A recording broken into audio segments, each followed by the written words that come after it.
Werewolves be werewolfing.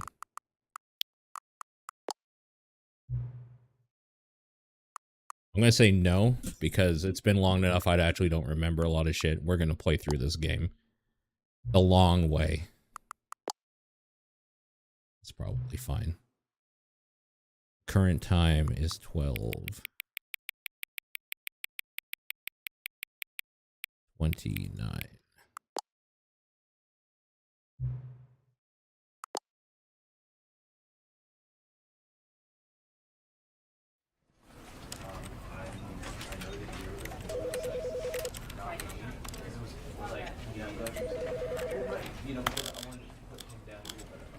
$69. All right. Let's do this.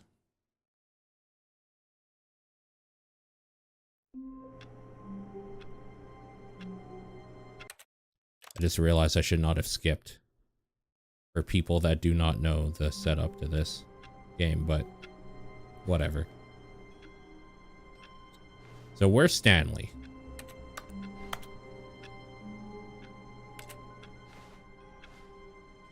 This is our office. All of his co-workers were gone. What could it mean? Stanley decided to go to the meeting room. Perhaps he had simply missed a memo. I don't remember, like, anything here.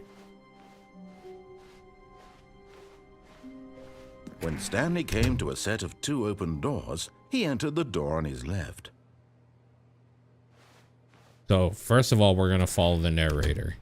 And then, when we stop following the narrator and doing our own thing, that's when the game kind of starts. But we need a good baseline for shit.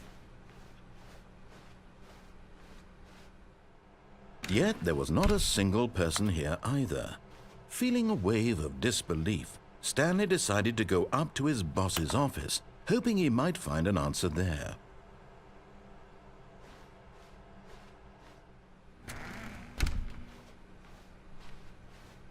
Coming to a staircase, Stanley walked upstairs to his boss's office.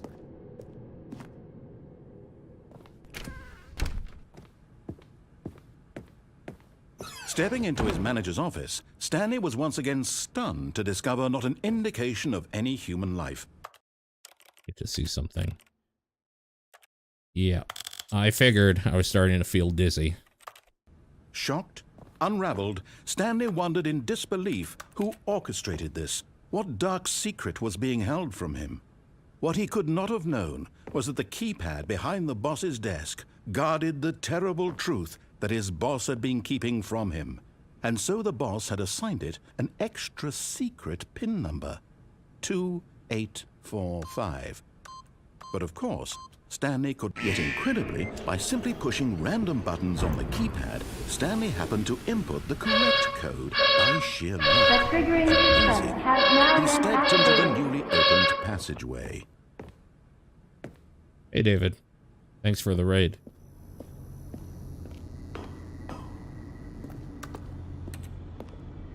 How was the Pokemoning?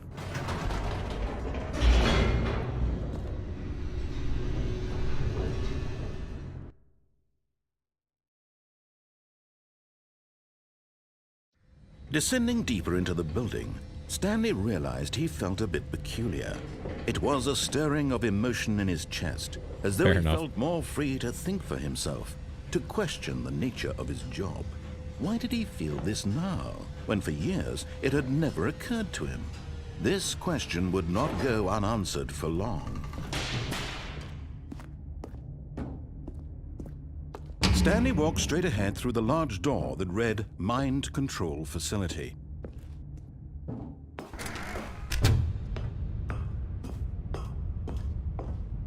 Ori is very good. The lights rose on an enormous room packed with television screens. We will be revisiting it soon. What did this place hold? Stanley thought to himself. Did he have the strength to find out?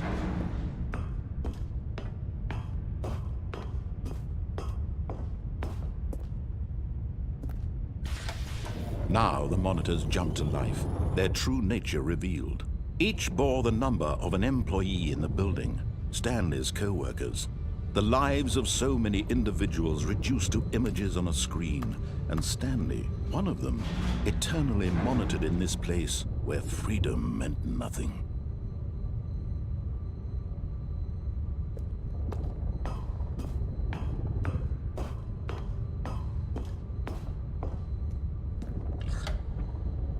This mind control facility, it was too horrible to believe. It couldn't be true.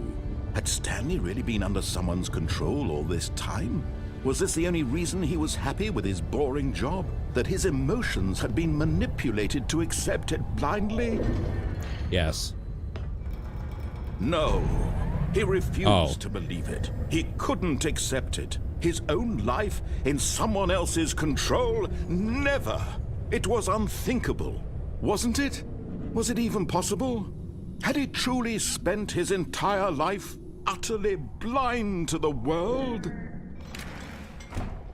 But here was the proof. The heart of the operation. Controls labeled with emotions. Happy, or sad, or content. Walking, eating, working. All of it monitored and commanded from this very place.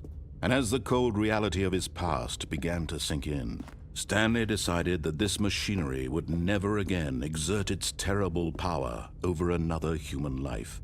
For he would dismantle the controls once and for all.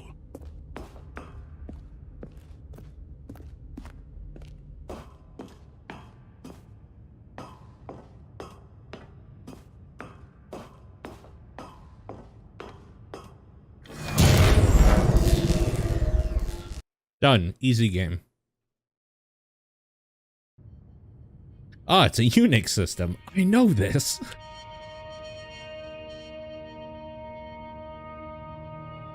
Blackness and a rising chill of uncertainty.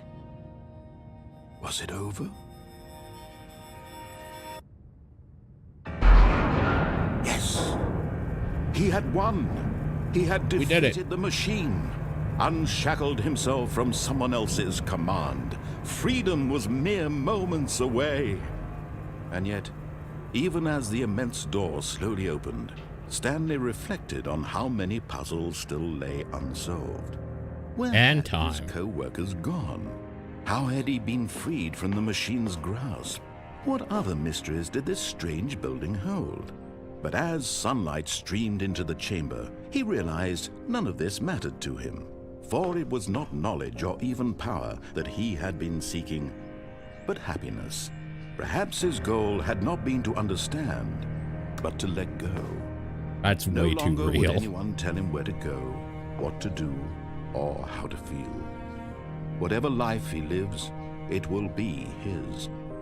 And that was all he needed to know. It was perhaps the only thing worth knowing. Stanley stepped through the open door.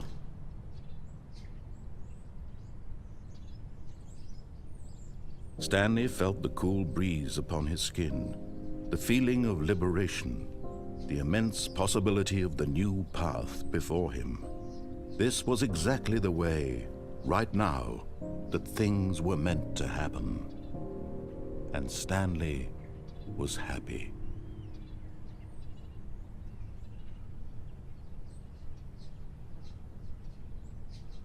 We beat the game. So that's the game, by the way. Kind of. So in case you haven't put together what this is very much you discovering different endings. So that's like the narrator tells you how to get out. Happy ending. That's the video game ending. Now we deviate. All of his co-workers were gone. What could it mean? Stanley decided to go to the meeting room. Perhaps he had simply missed a memo. Starting with the first option here. Or at least one of the options here. When Stanley came to a set of 2 open doors, he entered the door on his left. This was not the correct way to the meeting room, and Stanley knew it perfectly well. Perhaps he wanted to stop by the employee lounge first, just to admire it. Ah, yes, truly a room worth admiring. It had really been worth the detour after all. just to spend a few moments here in this. But eager to get back to business, Stanley took the first open door on his left. And so he detoured through the maintenance section, walked straight ahead to the opposite door, and got back on track.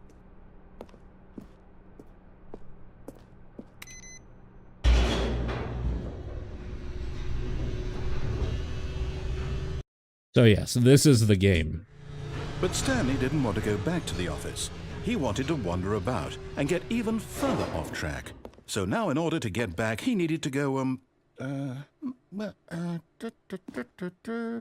from here it's, left. Oh, no, it's to the right, my mistake. Of course. Easy mistake to make. No, not the right. Why would I have ever said it was to the right? What was I thinking? It's clearly... Oh dear, would you hold on for a minute, please? Yeah, no problem. Now, let's see. We went down right, left, down, left, right. Yep, okay, yes. I've got it now. This story is absolutely, definitely... Is your idiot brain getting fucked by stupid? That sound alert needs to be turned down a little bit, but yes. No. This isn't right at all. You're not supposed to be here yet. This is all a spoiler. Quick, Stanley, close your eyes. Okay. We just have to get back to, oh, who am I kidding? It's all rubbish now. The whole story completely unusable. How about, rather than waste my time trying to salvage this nonsense, we'll just restart the game from the beginning. Fuck! This time, suppose we don't wander so far off track, Okay, from the top. All right. Them's the rules, All of you his noob. co-workers were gone. Them's the What could it rules, you mean? noob. Stanley decided to go to the meeting room. Perhaps he had simply missed a memo. All right. When Stanley... Wait, what? No, I restarted. I swear I definitely restarted the game over, completely fresh. Everything should be... Oh, did something change? Stanley, did you change anything when we were back in that room with all the monitors? Did you move the story somewhere or... Hold on. Why am I asking you? I'm the one who wrote the story. It was right here just a minute ago. I know for sure that it's here somewhere. Okay, then. It's an adventure. Come, Stanley. Let's find the story. Okay. Let's try this way first, right?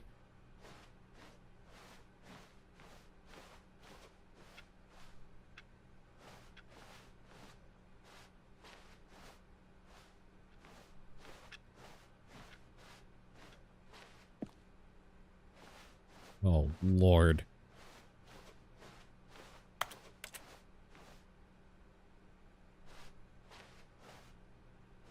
Oh, Lord, what do... Okay. This is the worst adventure I've ever been on. I can promise you there definitely was a story here before. Here we go. Do we need to restart the game again? Well, I find it unlikely that we'll ever progress by starting over and over again, but it's got to be better than this. Okay, let's give it a shot. Why not?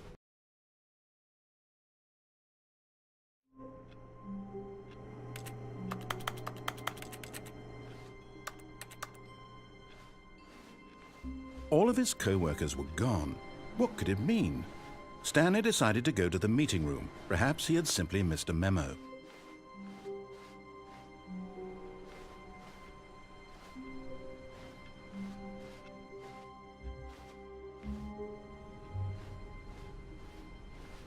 We're gonna get the two doors? No. Okay, yep, it's worse. I might be remembering this wrong. It's possible the story is back where we just came from. Why don't we go back the other direction and see if we missed anything?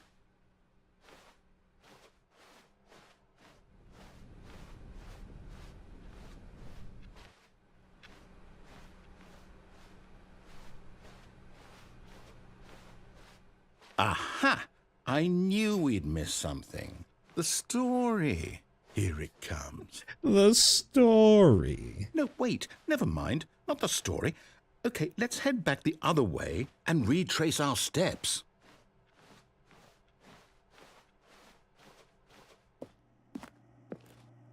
Now this...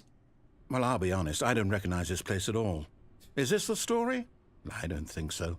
I can't quite recall, but I believe my story took place in an office building. Is that correct? Do you remember, Stanley?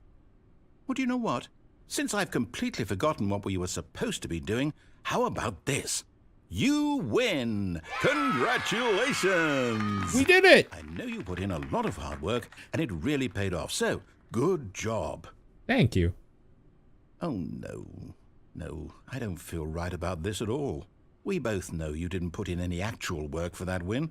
Some people win fair and square, and this was not one of those situations. Okay? God damn it. I'm getting weirded out by whatever this place is. I don't care what might happen this time. I have to restart. This is definitely a kill room. 100% a kill room. All right, I've got a solution. This time, to make sure we don't get lost, I've employed the help of the Stanley Parable Adventure Line. Just follow the line. How simple is that? Easy peasy.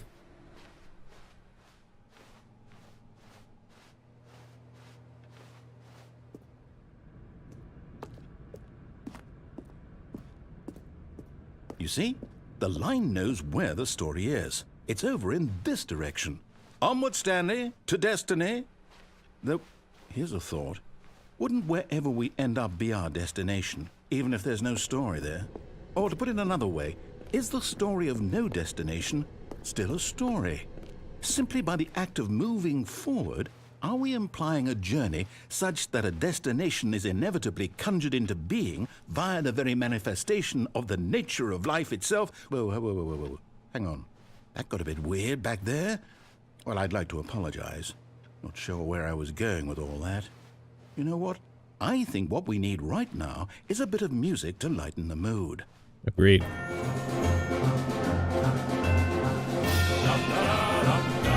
Yeah, I don't remember any of this shit. I remember this song, but...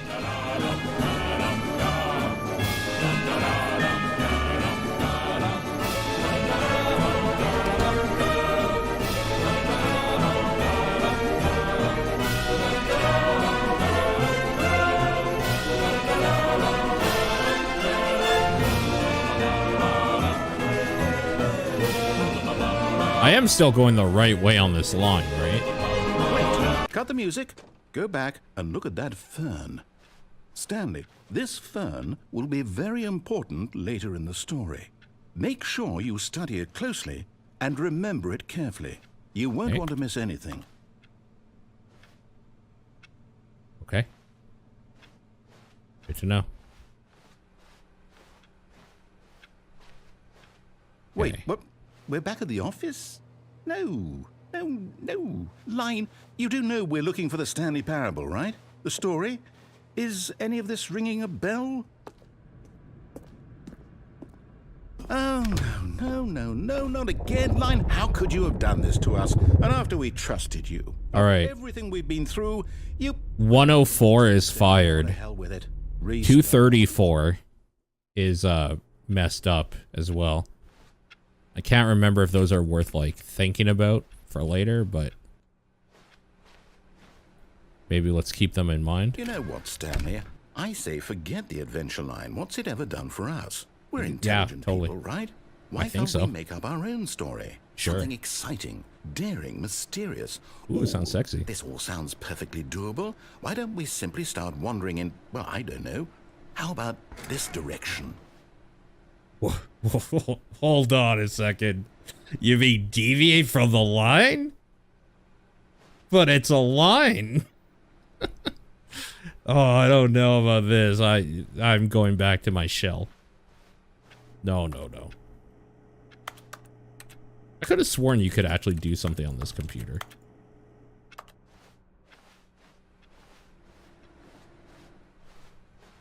Could have sworn you could actually do something there, but... Now, yes, this is exciting. Just me and Stanley forging a new path, a new story. Well, there's not even a line here. What do you want our story to be? Go wild. Use your imagination. Whatever it might be, Stanley, I'm ready for it.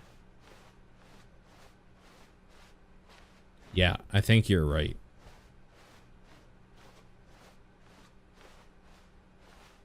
pretty sure you are correct. Oh, no, not you again.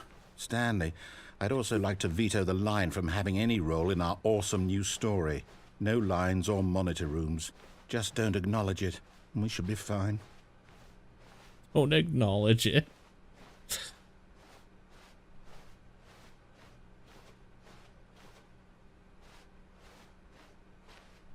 I forgot how charming this game is. How many endings are there? About 3,000, if I remember correctly. No, I don't remember. A choice. We get to make a decision. From here, the story is in our control. How important, we mustn't squander the opportunity. In fact, I believe I need a minute to think here. Just walk in circles for a minute. Okay. Okay. So I know that each door has to lead somewhere, which means that somewhere at the place where we're trying to go, there must be a reverse door that leads here. And that in turn means that our destination corresponds with the counter-inverted reverse door's origin. So starting from the right, let us ask, will taking the right door lead us to where we're going? And since the answer is clearly yes, then by all accounts, the door on the right is the correct one. Another victory for logic. Come, Stanley, our destiny awaits. 19 endings. With this version includes 24 more. Yeah, that's true. Oh, hold up, what's this? Oh. The confusion ending. First restart, You're telling me second restart, that's fourth what this restart. is? Find the It's a line. one giant ending. Confusion And we're ending supposed to schedule. restart the game eight times? That's really how all this goes? It's all determined? So now, according to the schedule, I restart again. Then what? Am I just supposed to forget? Attempts to Well, play what the if I don't story is want to forget? prevented. My mind Unable goes to go blank anywhere. simply because it's written here on this thing, wall. Well, who consulted me? Why don't I get to decide? Why don't I get a say in all of this? Is it really? No, it can't be. I don't want it to be. I don't want the game to keep restarting. I don't want to forget what's going on. I don't want to be trapped like this. I won't restart the game. I won't do it. I won't do it. I won't do it. And the timer stopped? Does that mean, did we do it? Did we break the cycle? The, whatever it is that made this schedule? How would we even know? Will someone come for us? Will something happen? So, okay. I guess now we just wait. You know, I suppose in some way that this is a kind of story. Wouldn't you agree? I'm not quite sure if we're in the destination or the journey, though they're always saying that life is about the journey and not the destination. So That's I horse hope hockey. That's where we are right now. We'll find out, won't we? Eventually. Well, in the meantime, if you... That scared me.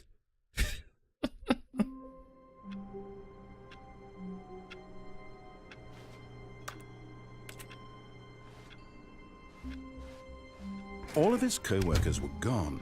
What could it mean? Stanley decided to go to the meeting room. Perhaps he had simply missed a memo. So now if I remember what it said, we play the game, we try to play the game correctly, and we will be When stopped. Stanley came to a set of 2 open doors, he entered the door on his left. According to that thing. Yet there was not a single person here either. Feeling a wave of disbelief, Stanley decided to go up to his boss's office, hoping he might... Coming to a staircase, Stanley walked upstairs to his boss's office.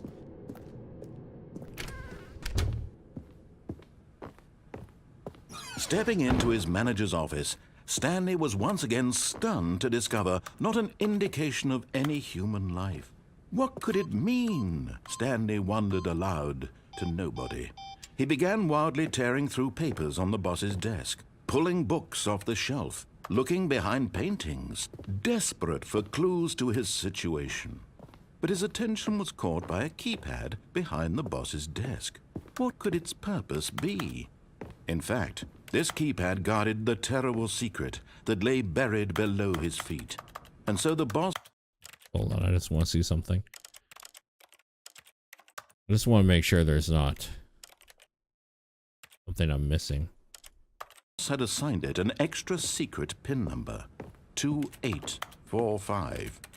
But of course, Stanley couldn't possibly... I tried jumping. Achievement unlocked, you can't jump.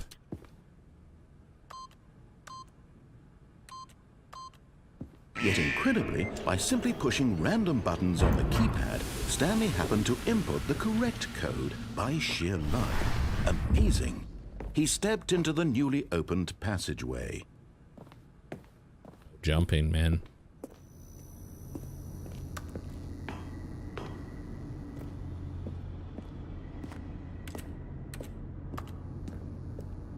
Wow.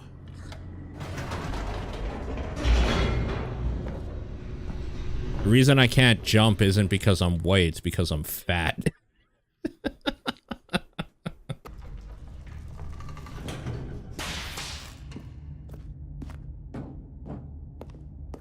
Stanley walked straight ahead through the large door that read Mind Control Facility. Oh. Although this passageway had the word escape written on it, the truth was that at the end of this hall, Stanley would meet his violent death. So The door be it. behind him was not shut. Stanley still had every opportunity to turn around and get back on track. At this point, Stanley was making a conscious, concerted effort to walk forward and willingly confront his death.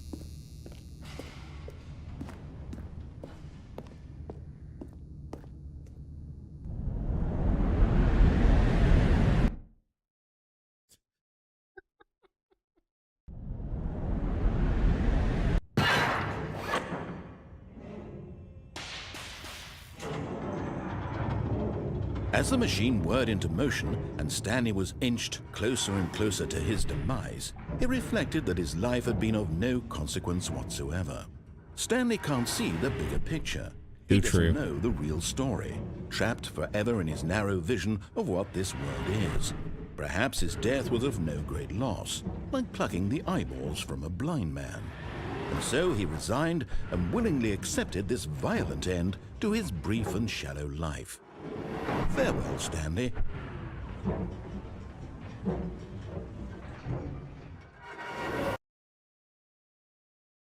"Farewell, Stanley," cried the narrator, as Stanley was led helplessly into the enormous metal jaws.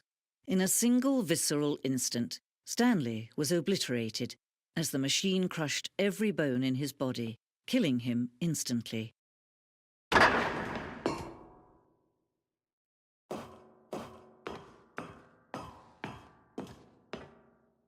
And yet it would be just a few minutes before Stanley would restart the game, back in his office, as alive as ever. What exactly did the narrator think he was going to accomplish?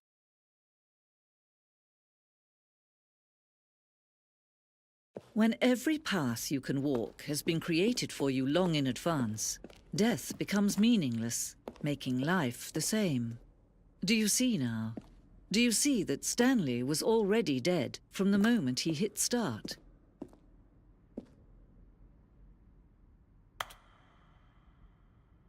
Pacing of this opening corridor was important to get right.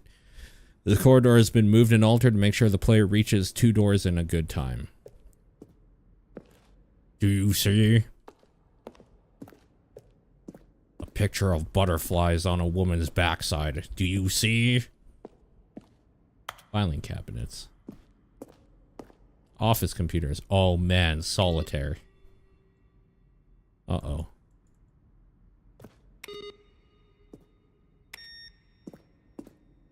Turn all those off, I guess.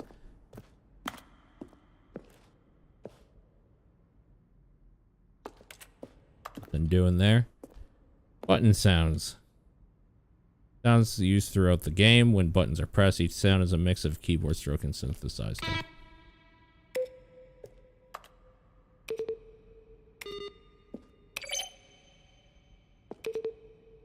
Oh, I like that one.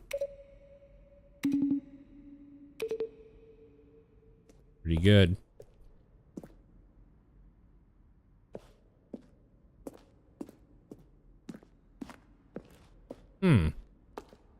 This name looks familiar.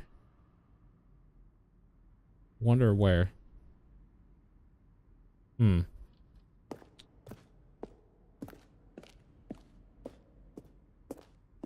It has a familiarity to it.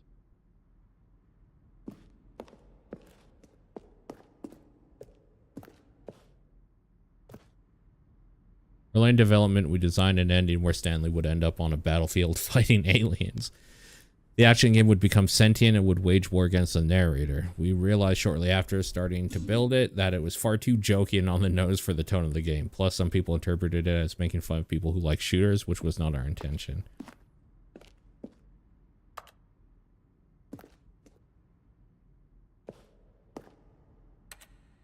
December 2018, we announced the Ultra Deluxe version of the Stanley Parable at the Game Awards. These are screenshots of the videos we made for the announcement and the game's delay.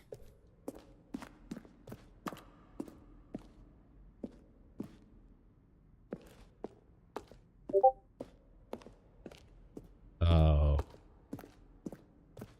What the fuck was that?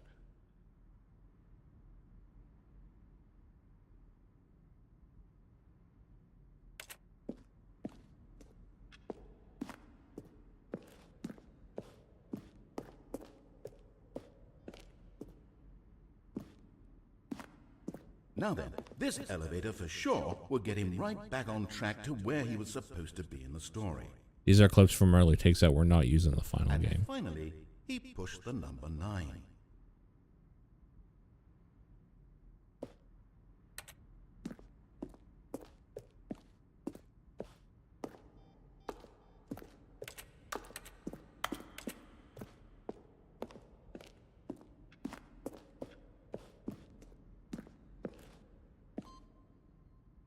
This was the very first incarnation of the freedom ending in the game's alpha.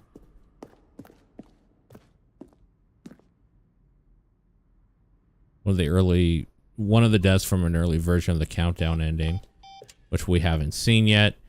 I don't know, there's like some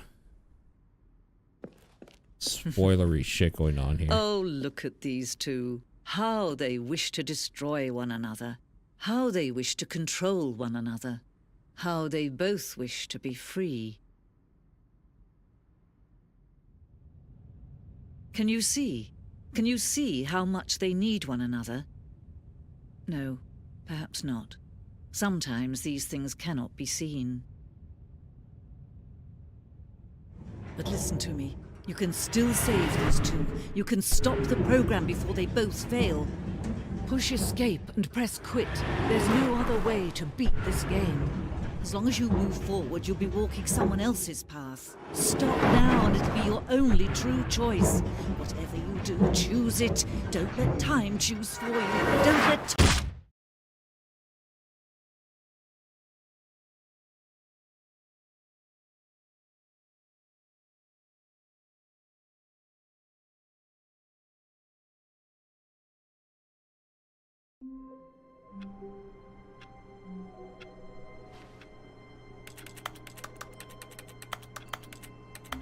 Just filing reports, man. Just filing reports.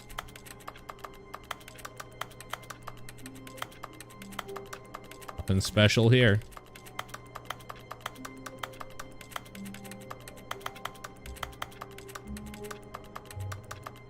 Rise and grind. Did you guys see that news that Tony Hawk admitted on like a stream that Tony Hawk's Pro Skater 3+4 remaster were supposed to come out, and then Vicarious got bought by Activision, and that was the last of that? That sucks. That makes me so fucking mad.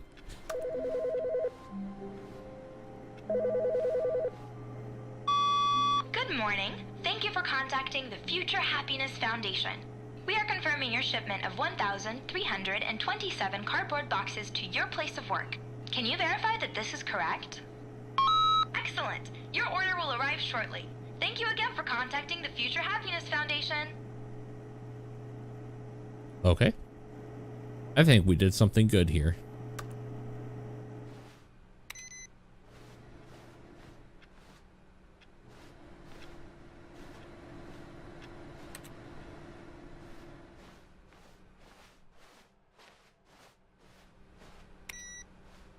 Gotta turn off the computers.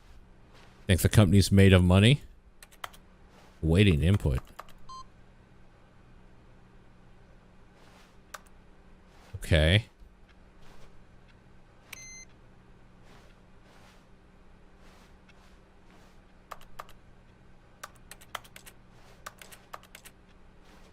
So theoretically, there should be more computers to input, right? When Stanley came to a set of 2 open doors, he entered the door on his left. This was not the correct way to the meeting room, and Stanley knew it perfectly well. Perhaps he wanted to stop by the employee lounge first, just to admire it.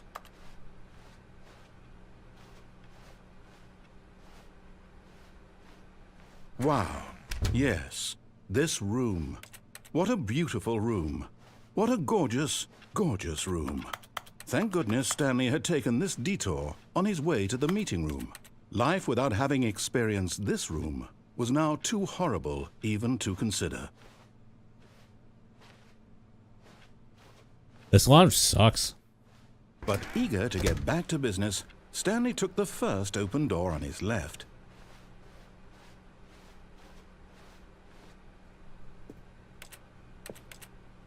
Stanley was so bad at following directions, it's incredible he wasn't fired years ago. Not wrong. Not wrong.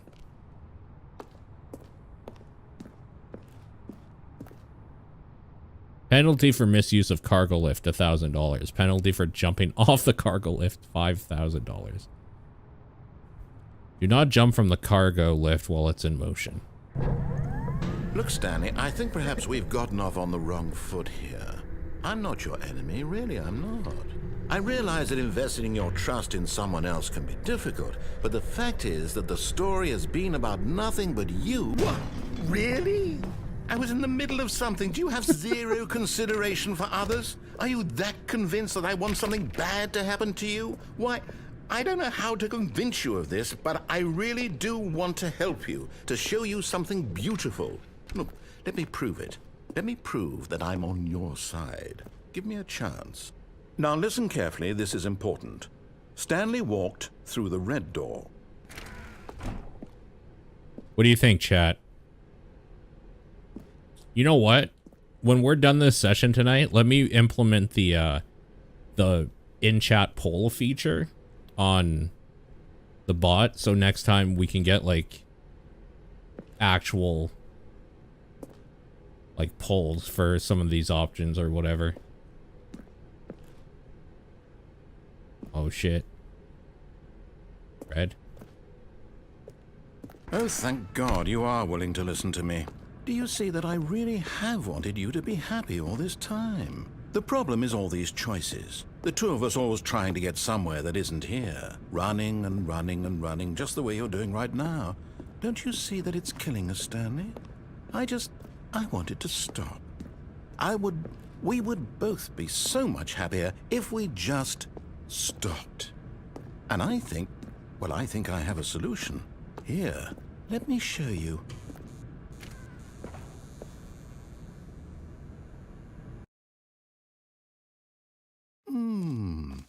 What do we want? What are we looking for? Here. Yes. Oh, it's beautiful, isn't it? If we just stay right here, right in this moment with this place, Stanley, I think I feel happy. I actually feel happy.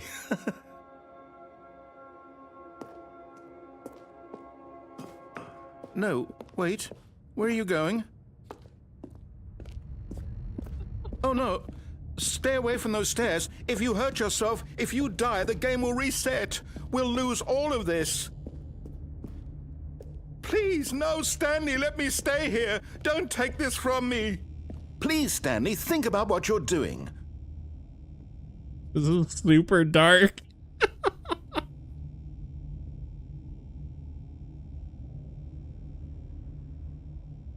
No! Oh, thank God you lived. You had me worried there for a moment.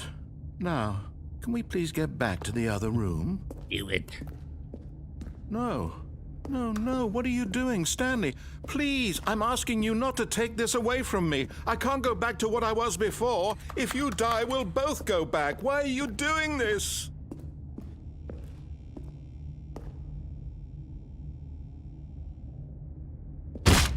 Stanley, let's go back to the other room.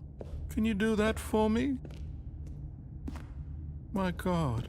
Is this really how much you dislike my game? This is Did you fucking throw yourself dark. from this platform over and over to be rid of it? You were literally willing to kill yourself to keep me from being happy. Am I reading the situation correctly? Oh my god.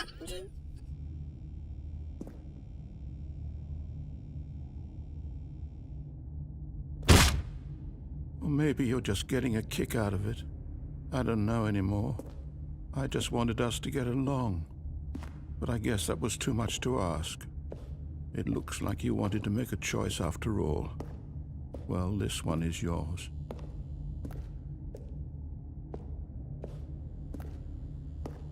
This feels gross. This feels like legitimately disgusting.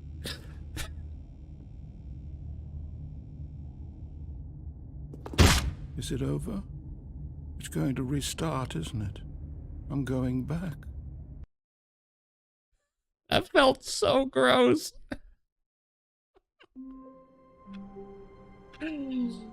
Oh, that felt so gross. I like actually feel kind of fucked up. I didn't like that. I really didn't like that. That was way too All real. of his co-workers were gone. Hey, the boxes. Stanley decided to go to the meeting room. Perhaps he had simply missed a memo. It's the boxes we ordered. They came in.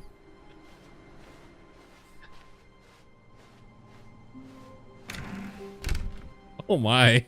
That's a lot of boxes apparently.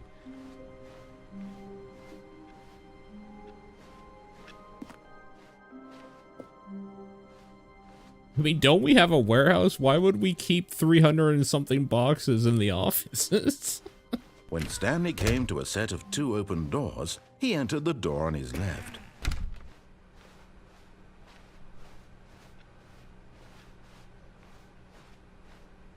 Yet there was not a single person here either. Feeling a wave of It's moving disbelief, day. Stanley decided to go up to his boss's office. Coming to a staircase, Stanley walked upstairs to his boss's office. He sure did.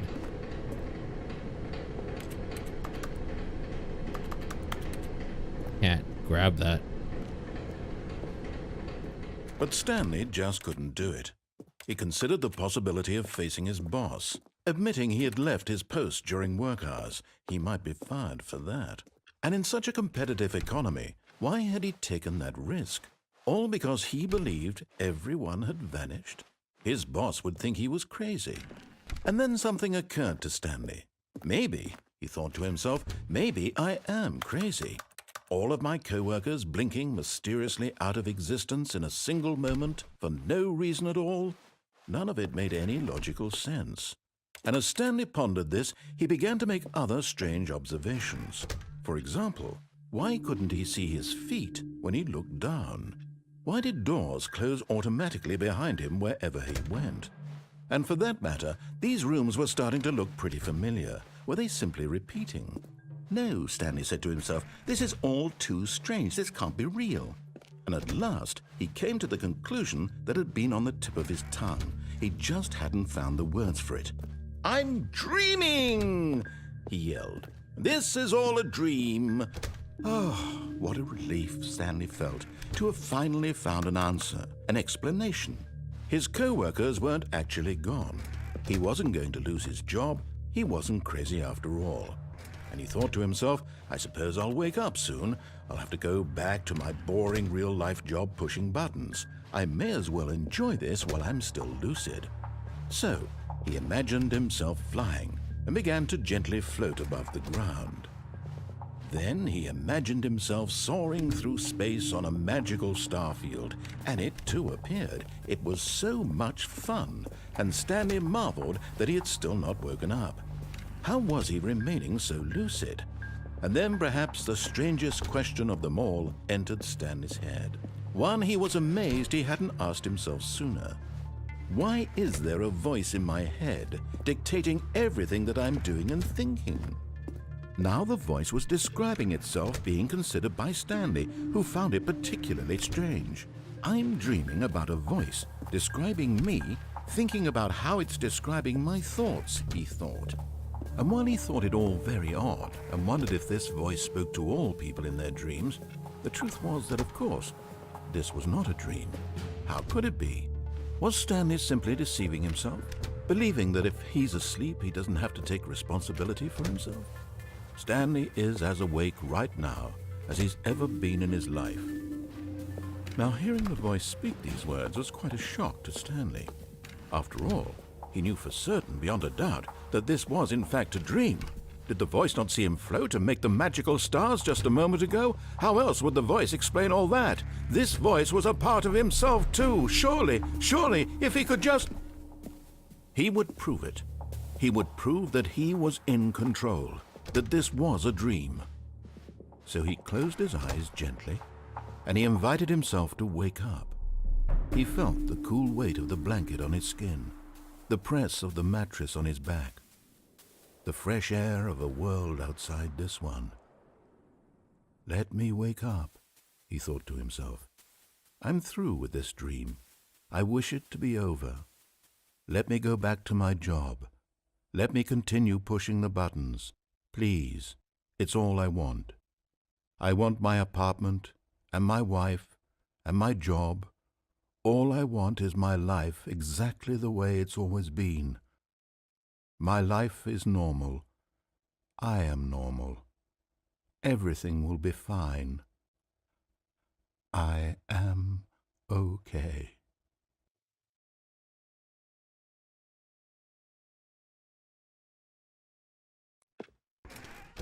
Stanley began screaming. Please, someone, wake me up. My name is Stanley. I have a boss. I have an office. I am real. Please, just someone tell me I am real. I must be real. I must be. Can anyone hear my voice? Who am I? Who am I? And everything went black.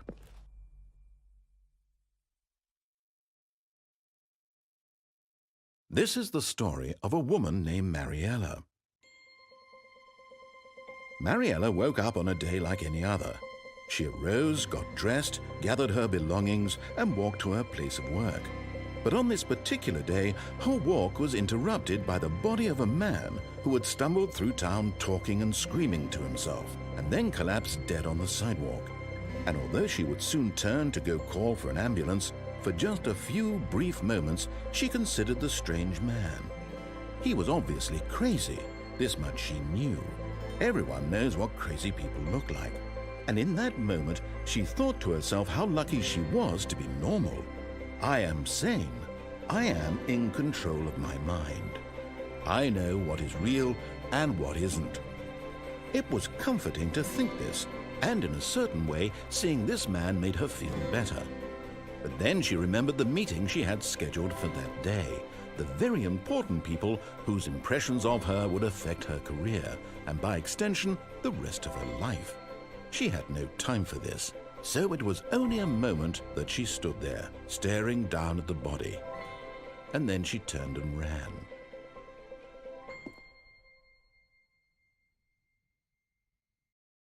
It is really hard to talk over this game, dude.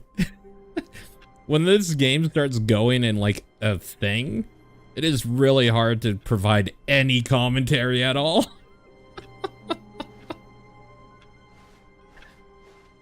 Wait, Stanley thought to himself. Am I sure that the orders stopped coming in? How is that possible? They never stopped. Surely I was mistaken. Gotta look at all the computers. This game is all words, yeah.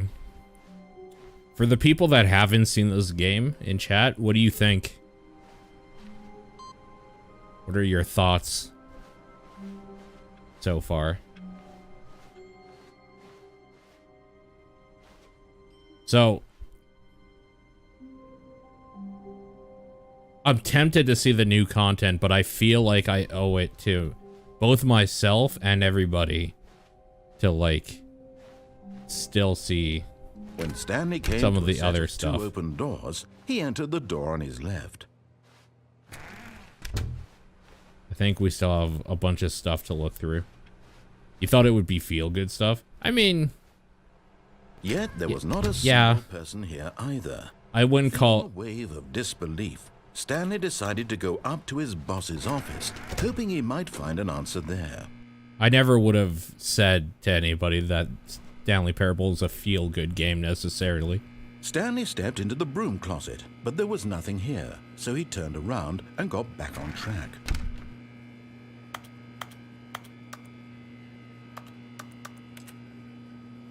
There was nothing here. No choice to make, no path to follow, just an empty broom closet. No reason to still be here. That means we should sit in here for a moment. It was baffling that Stanley was still just sitting in the broom closet. He wasn't even doing anything. At least if there was something to interact with, he'd be justified in some way. As it is, he's literally just standing there doing sweet FA. The narrator's very good. Are you really still in the broom closet? Standing around doing nothing? Yes, Well, sir. Please offer me some explanation here. I'm genuinely confused.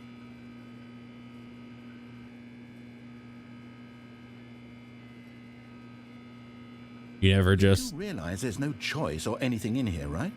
If I'd said Stanley walked past the broom closet, at least you would have had a reason for exploring it to find out. But it didn't even occur to me because literally this closet is of absolutely no significance to the story whatsoever. I never would have thought to mention it.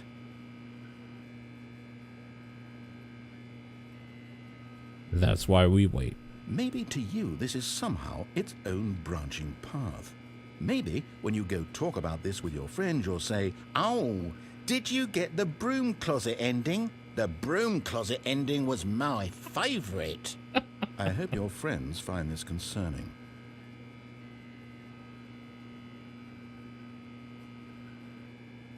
Stanley was fat and ugly and really stupid. Oh my god, how do they know? Because of a family connection. That's how stupid he is. That or with drug money. Also, Stanley is addicted to drugs and hookers.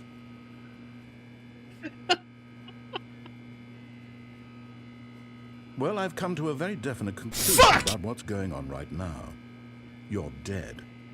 You got to this broom closet, explored it a bit, and were just about to leave because there's nothing here, when a physical malady of some sort shut down your central nervous system and you collapsed on the keyboard.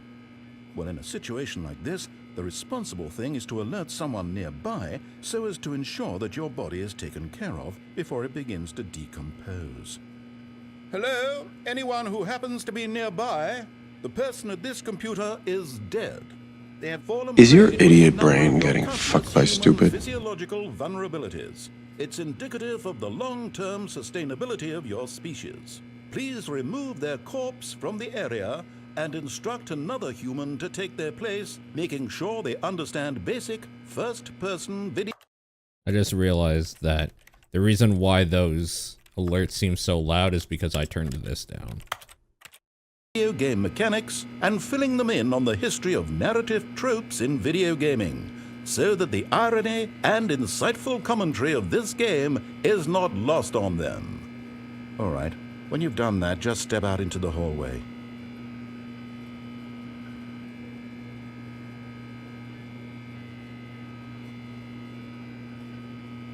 Do you think that's it? I don't know. What do you guys think?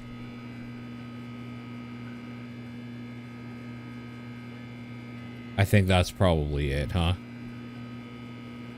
Feels like they would have said something else by now. Can unplug my phone now. It is no longer on the verge of dying. Yeah, I think that's it. I'm pretty sure. Ah, second player. It's good to have you. You too? Unbelievable. I'm at the mercy of an entire species of invalids. Perhaps there's a monkey nearby you can hand the controls to. A fish? Fungus? Look, you can hammer out the details. I'm not particularly picky. I'll just be waiting for when you're ready to pick up the story again.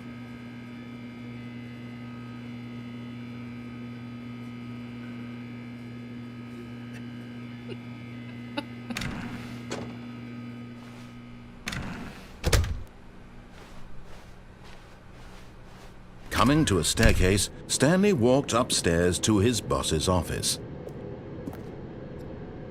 Downstairs was the happiness room, right? And then the suicide? No. Yeah, no, that was the, like, psycho ending or whatever.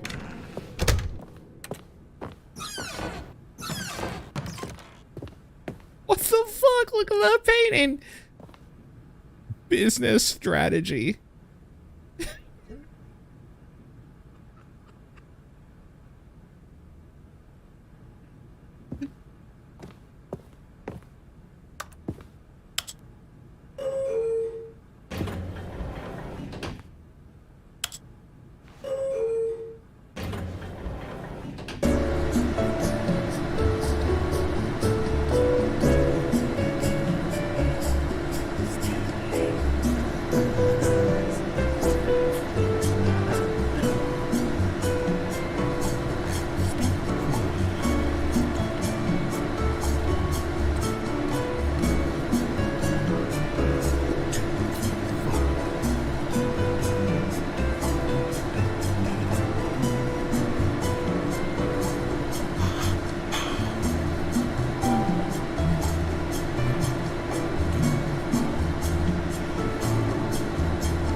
Wonder how long this is of a trip up.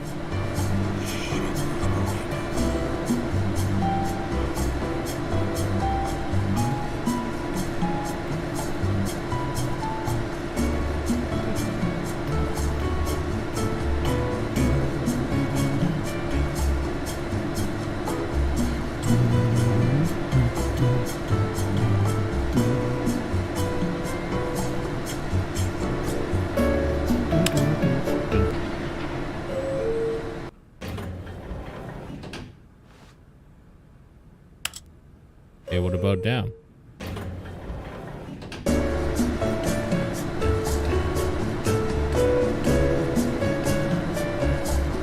What I have a feeling the elevator doesn't actually go anywhere.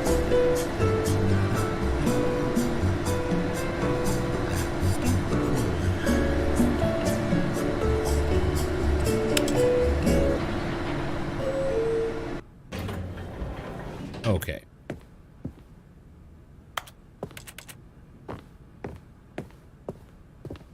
Oh, we should check out this computer, right? Nothing. Okay. The moment he entered his manager's office, Stanley froze in his tracks. What the fuck was it again? Not a living soul anywhere. Could he really be all alone? This Can't was too remember. much for Stanley to take. Too much for any man to take. He fell to his knees, bursting into half moans, half sobs, the guttural retching of life from a man denied any hope, any reason to keep going. Here on the floor, he lay prone, paralyzed by fear for nearly a full hour. But when at last he began to move about and survey the situation, he found a keypad behind the boss's desk. What could it mean? Was it a sign of hope for Stanley's future? Alas, it was not.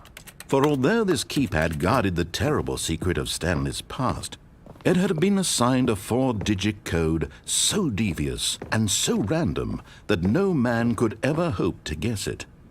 2845. Statistically, nearly impossible to guess, yet incredibly, by simply pushing random buttons on the keypad, Stanley happened to input the correct code by sheer luck. Amazing. He stepped into the newly opened passageway. Exactly, 8008. Eh.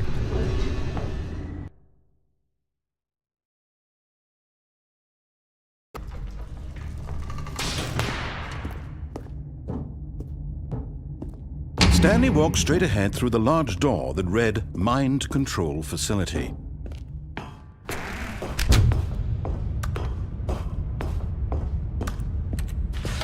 The lights rose on an enormous room packed with television screens. What horrible secret did this place hold? Stanley thought to himself. Did he have the strength to find out?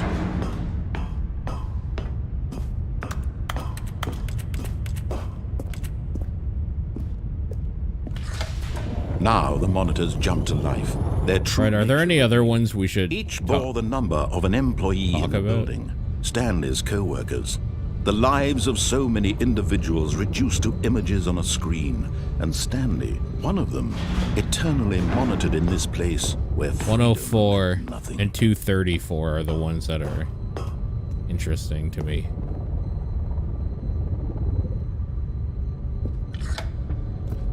This mind control facility, it was too horrible to believe. It couldn't be true. Had Stanley really been under someone's control? Start again. Okay. All of his co-workers were gone. What could it mean? Stanley decided to go to the meeting room. Perhaps he had simply missed a memo.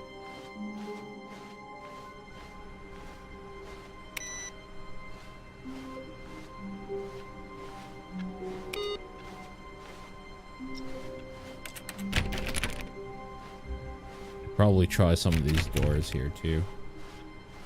Stanley went around touching every little thing in the office, but it didn't make a single difference, nor did it advance the story in any way. When Stanley came to a set of 2 open doors, this was not the correct way to the meeting room, and Stanley knew it perfectly well. Perhaps he wanted to stop by the employee lounge first, just to admire it. Just want to make sure. Have all the TDP people seen The Good Place? I think only Sean and I have. The lounge Actually, was sublime. I'm a assuming work of Sean art. has, I guess. But eager I don't to know. get back to business, Stanley took has. the first open door on his left. Okay, this is where I actually wanted to go. Stanley was so bad at following directions, it's incredible he wasn't fired years ago. Because we're not going to jump off this time. We're going to take it across. Look, Stanley, I think perhaps we've gotten off on the wrong foot here. I'm not your enemy, really, I'm not. I realize that investing your trust in someone else can be difficult, but the fact is that the story has been about nothing but you all this time. There's someone you've been neglecting, Stanley. Someone you've forgotten about. Please, stop trying to make every decision by yourself. Now, I'm not asking for me. I'm asking, this is it, Stanley. Your chance to redeem yourself. To put your work aside. To let her back into your life. She's been waiting.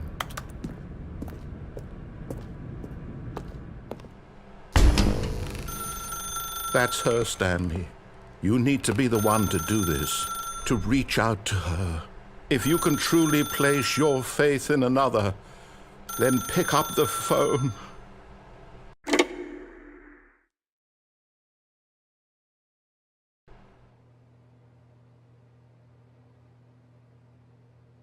Oh, Stanley, is that you? Hold on, sweetie. Sorry to keep you waiting. I'm just pulling the bread out of the oven. All right. Okay, there we go. All right, now, I want you to come in and tell me all about your day. Gotcha. Oh, come on. Did you actually think you had a loving wife who'd want to commit their life to you? I'm trying to make a point here, Stanley. I'm trying to get you to see something. Come inside. Let me show you what's really going on here. Sorry, but you're in my story now. Yikes.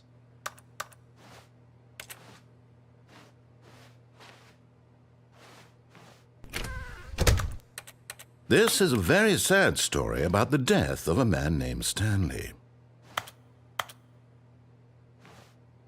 Press N on your keyboard. Stanley is quite a boring fellow. He has a job that demands nothing of him, and every button that he pushes is a reminder of the inconsequential nature of his existence. Look at him there, pushing buttons, doing exactly what he's told to do. Now he's pushing a button. Now he's eating lunch. Now he's going home. Now he's coming back to work. One might even feel sorry for him, except that he's chosen this life. But in his mind, in his mind he can go on fantastic adventures. From behind his desk, Stanley dreamed of wild expeditions into the unknown, fantastic discoveries of new lands. It was wonderful, and each day that he returned to work was a reminder that none of it would ever happen to him. And so he began to fantasize about his own job. First, he imagined that one day while at work, he stepped up from his desk to realize that all of his co-workers, his boss, everyone in the building had suddenly vanished off the face of the earth. The thought excited him terribly. Press M to spend time with the boys. So he went further. He imagined that he came to 2 open doors and that he could go through either. At last, choice. It barely even mattered what lay behind each door. The mere thought that his decisions would mean something was almost too wonderful to behold.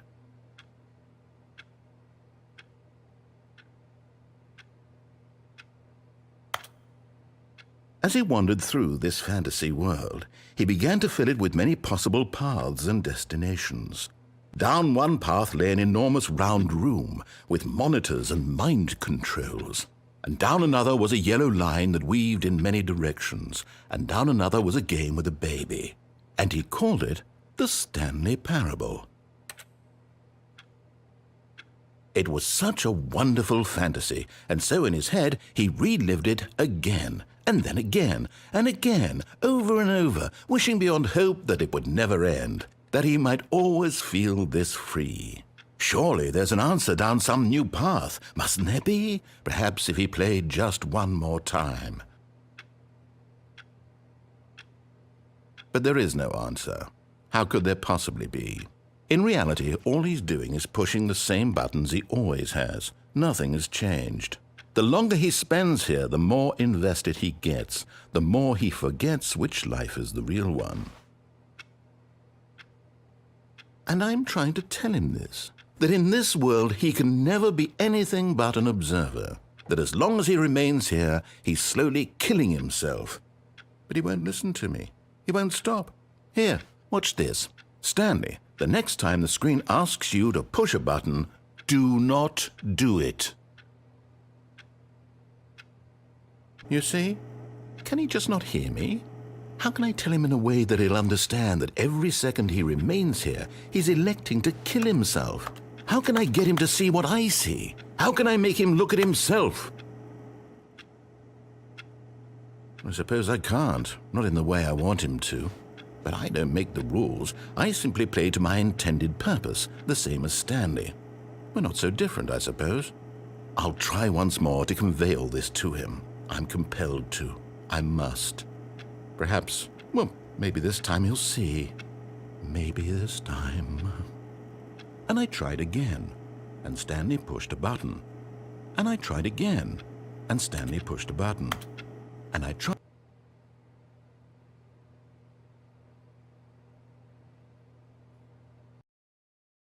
Man. Shit's like really depressing.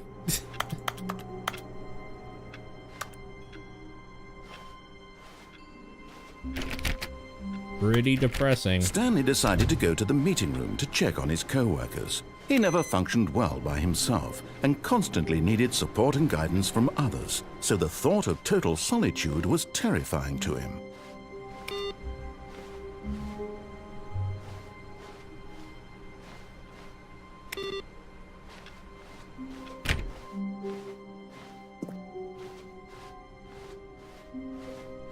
When Stanley came to a set of 2 open doors, he entered the door on his left.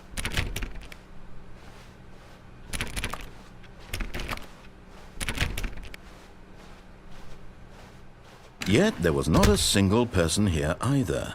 Feeling a wave of disbelief, Stanley decided to go up to his boss. Oh no, no, not again. I won't be part of this. I'm not going to encourage you. I'm not going to say anything at all. I'm just going to be patient and wait for you to finish whatever it is you enjoy doing so much in this room. Please take your time. Well, that's the game's way of telling me that, like, yeah, we're past this joke, right? Yeah. Coming to a staircase, Stanley walked upstairs to his boss's office. No, I hate the boss's office, though.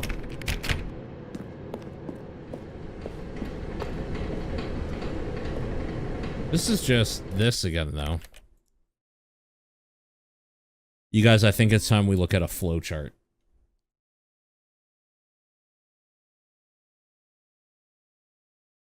I think it's time we actually hunt for some endings.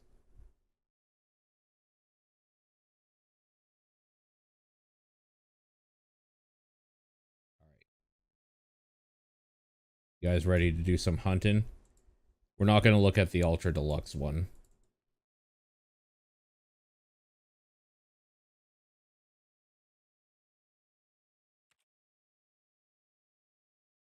Okay.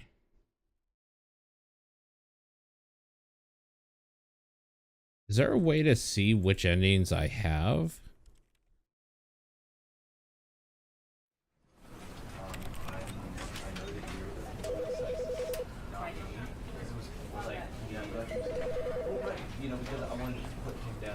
Because I don't think they're tied to achievements, right?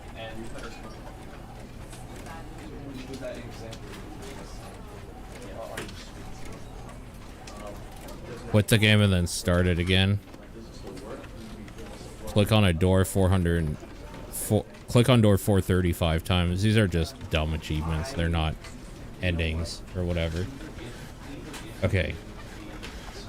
You guys want to see what flowchart looks like? Here, I'll show you. This is the flowchart for endings. So we have a bunch of stuff to do here. Okay. So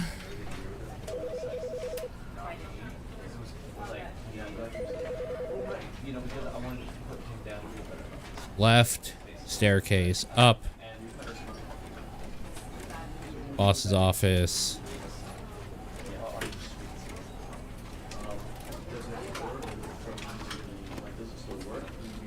So elevator doesn't do anything, I think.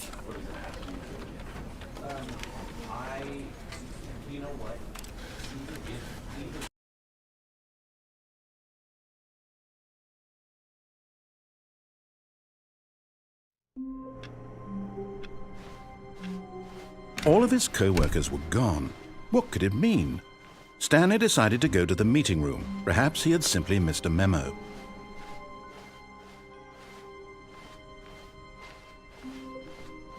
When Stanley came to a set of 2 open doors, he entered the door on his left.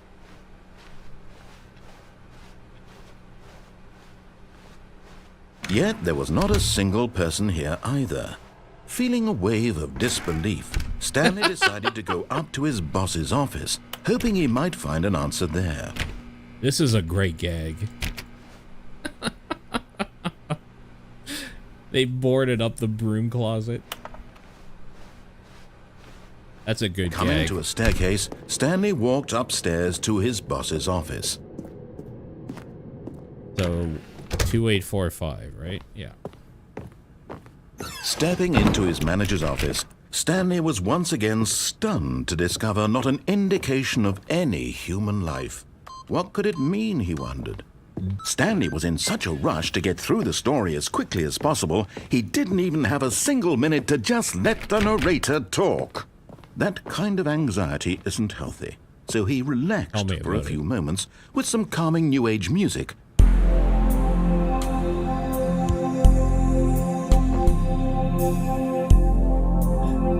All right.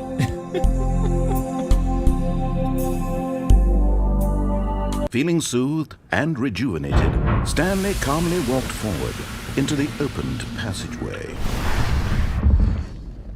Okay. So catwalk, escape his museum.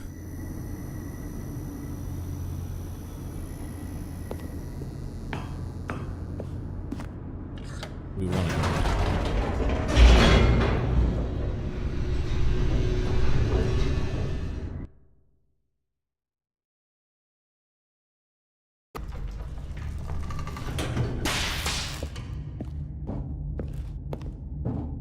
Stanley walked straight ahead through the large door that read Mind Control Facility. Wait before going up in display room and press light bulb button.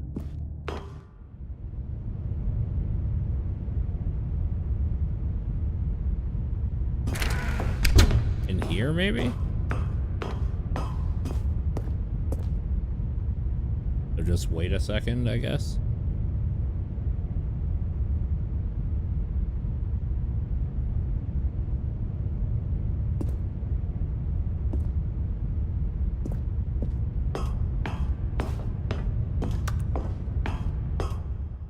Yeah, you can't go back.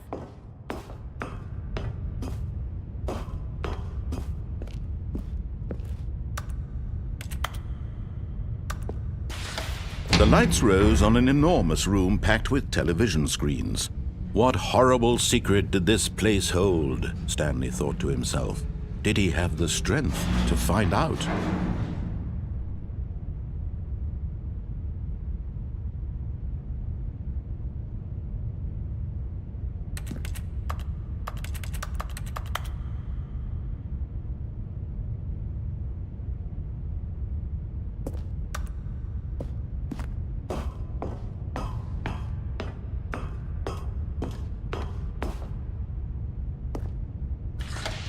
Now the monitors jumped to life, their true nature revealed.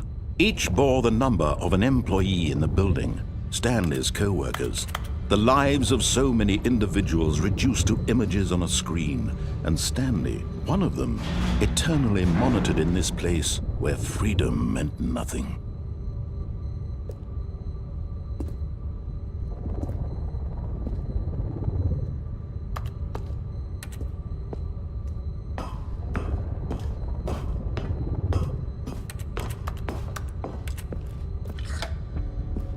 This mind control facility, it was too horrible to believe. It couldn't be true.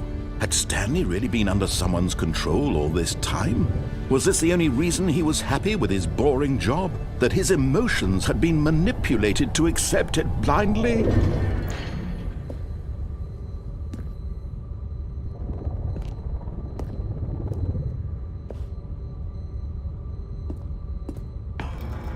No. He refused to believe it. He couldn't accept it. His own life in someone else's control? Never! It was unthinkable. Wasn't it? Was it even possible? Had he truly spent his entire life utterly blind to the world? But here was the proof. The heart of the operation. Controls labeled with emotions. Happy, or sad, or content. Walking, eating, working, all of it monitored and commanded from this very place.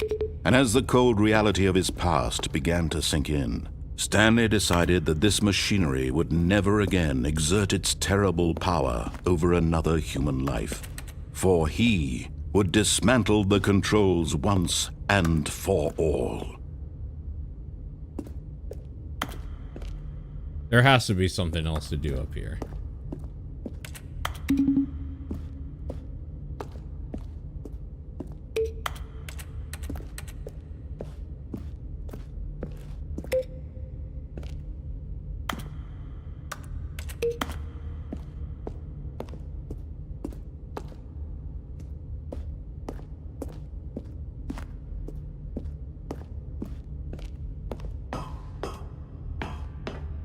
Hell is down here.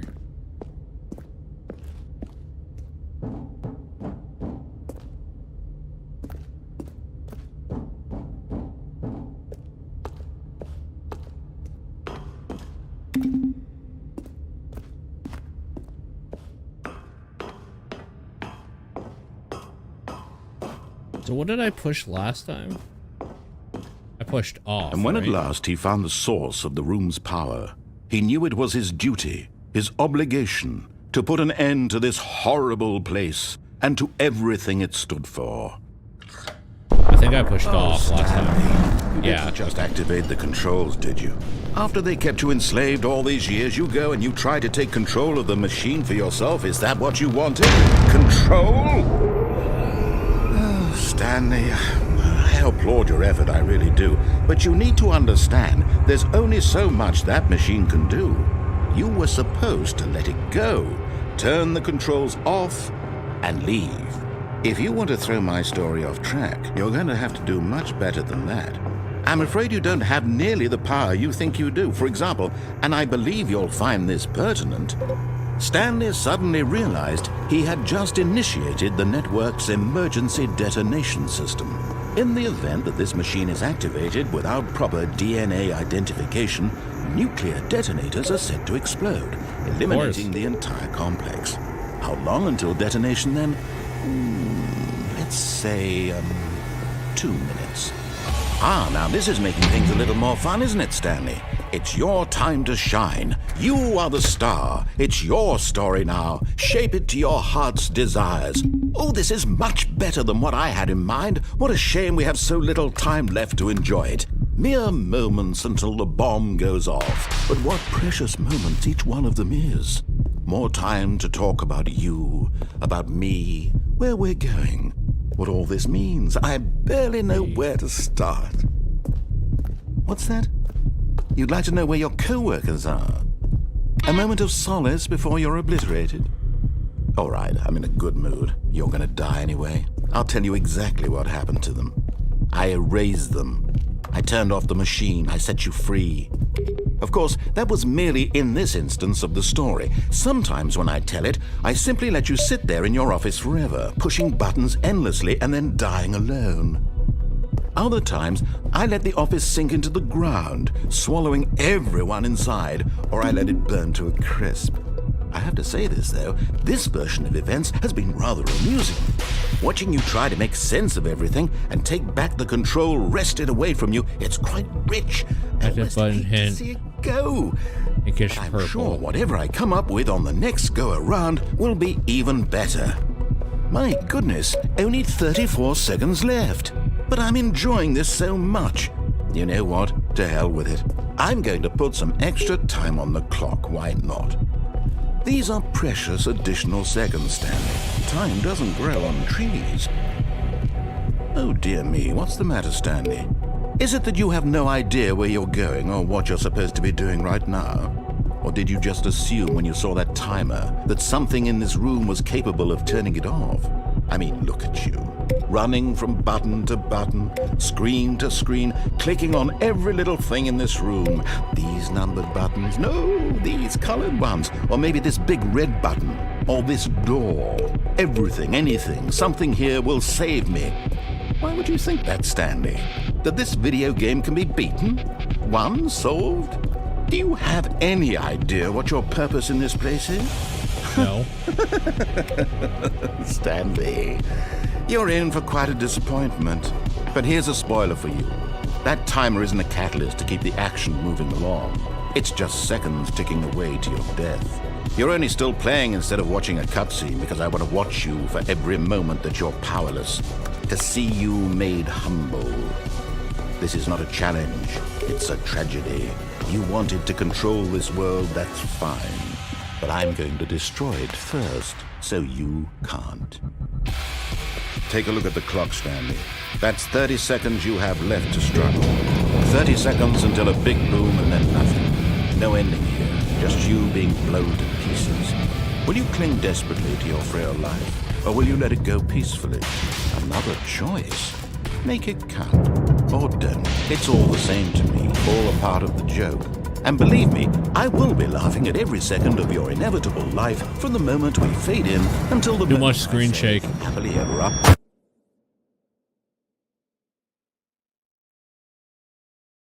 Too much screen shake.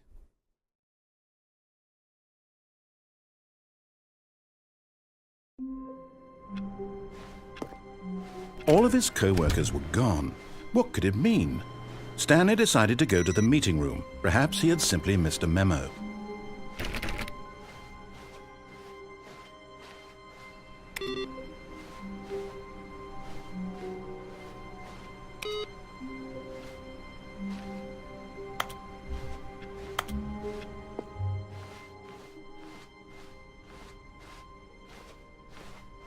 When Stanley came to a set of 2 open doors, this was not the correct Right. way to the meeting room, and Stanley knew it perfectly well. Perhaps he wanted to stop by the employee lounge first, just to admire it. Standing now in this incredible room, Stanley for the first, but eager to get back to business, Stanley took the first open door on his left. So cargo. Stanley was so bad at following directions, it's incredible he wasn't fired years ago. This is technically one of the endings. But in his eagerness to prove that he is in control of the story and no one gets to tell him what to do, Stanley leapt from the platform and plunged to his death. You're goddamn Good job, right. Stanley. Everyone thinks you are very powerful. Oh, you know what? Looking at this Already flowchart, This was uncomfortable, and Stanley decided that as soon as he found a new space he felt safe in, that he would never leave it again in his life. there is one ending I actually remember looking at this flowchart now.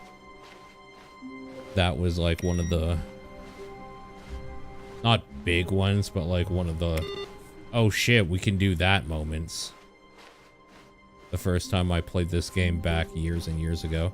When Stanley came to a set of 2 open doors, this was let's not the quickly correct do way that. to the meeting room, and Stanley knew it perfectly well. Perhaps he wanted to stop by the employee lounge first, just to admire it.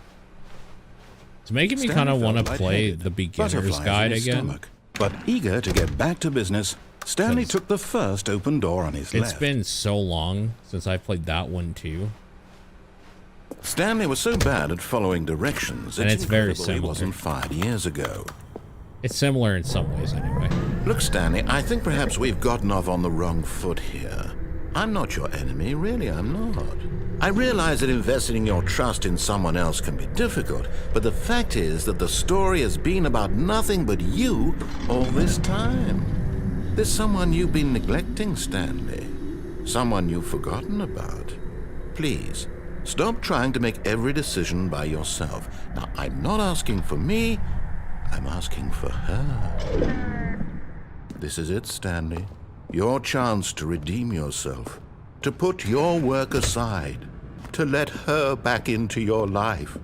She's been waiting. So here, That's The her, phone? Stanley. You need to be the one to do this. You to can do reach this. out. Oh, no, you can't. Did you just unplug the phone? No, that wasn't supposed to be a choice. How did you do that? You actually chose incorrectly? I didn't even know that was possible. Let me double check. No, it's definitely here, clear as day. Stanley picks up the phone. He's taken to his apartment where he finds his wife, and the two pledge themselves to one another. Music comes in, fade to white, roll credits. Not picking up the phone is actually somehow an incorrect course of action. How is that even possible? None of these decisions were supposed to mean anything. I don't understand. How on earth are you making meaningful choices? What did you... Wait a second. Did I just see...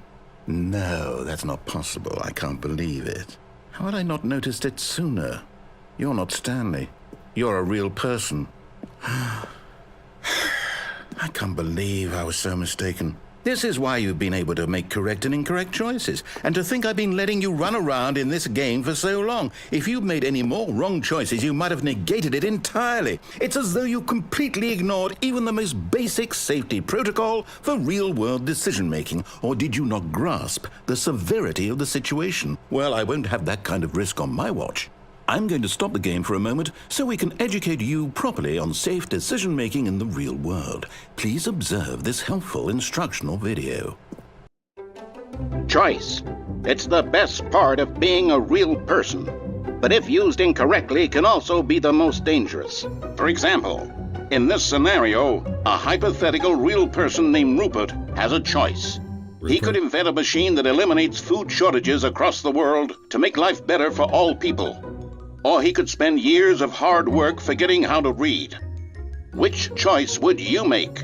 Remember that unlike here, the real world makes sense, and at no time should you make a choice that does not conform to rational logic. If you find yourself speaking with a person who does not make sense, in all likelihood, that person is not real. Allow the person to finish their thought, then provide an excuse why you cannot continue talking. turn to a partner Don't and have to practice read saying, Twitter. "My goodness, is it 4:30? I'm supposed to be having a back, sack, and crack." Excellent. Making choices on a regular basis is the best part to a healthy decision-making process. Most medical professionals recommend making at least 8 choices per day. Do you make more than 8? Less? And finally, if you begin to wonder if your choices are actually meaningful and whether you'll ever make a significant contribution to the world, just remember that in the vast infiniteness of space, your thoughts and problems are materially insignificant, and the feeling should subside. At this time, your instructor will guide you in an exercise to test and reinforce the material covered in this video.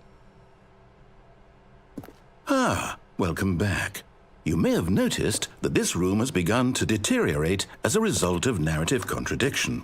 But not to worry. Now that you're properly informed on good decision-making, we're going to revisit a choice you made just a few minutes ago and see what the correct thing to do would have been. This way, please.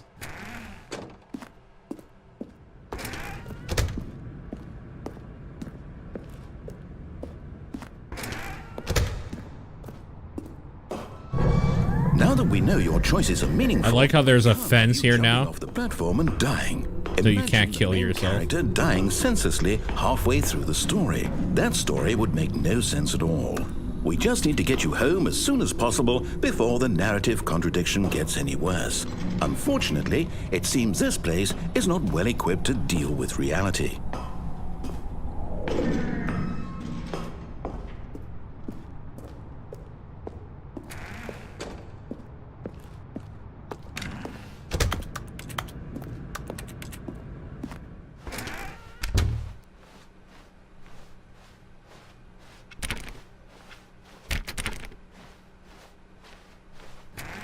Almost there. You'll take the door on the left, back to the correct ending, the story will have resolution once again, and you'll be home free in the real world.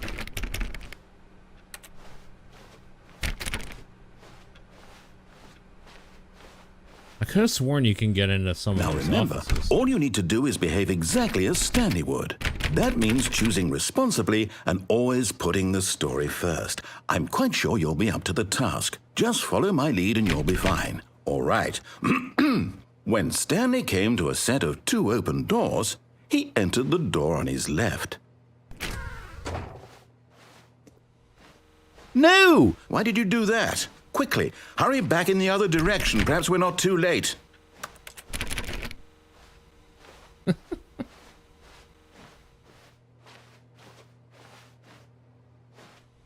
Want to see if anything changed again? Yeah, no.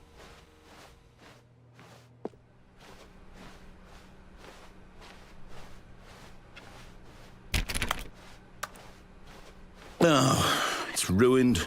I can't believe, after everything we talked about, that my story, you've destroyed my work. Why? For what? What did you get out of that? What did you think was so special about seeing the game undone, left here like so much garbage? It's worthless now. And what am I supposed to do? Even if there were a way to continue, would it be worth it? To know that my story is now incorrect? How can I go back to that? I can't erase that knowledge. I'll have to live with it forever, reliving its impossibility forever. I couldn't live that way. Is it better to shut the game down entirely? To willingly destroy all of my work? I don't know. What's the answer? What do I do? What do I do? What do I... No, I have to. I have to shut the game down. I have to. I have to.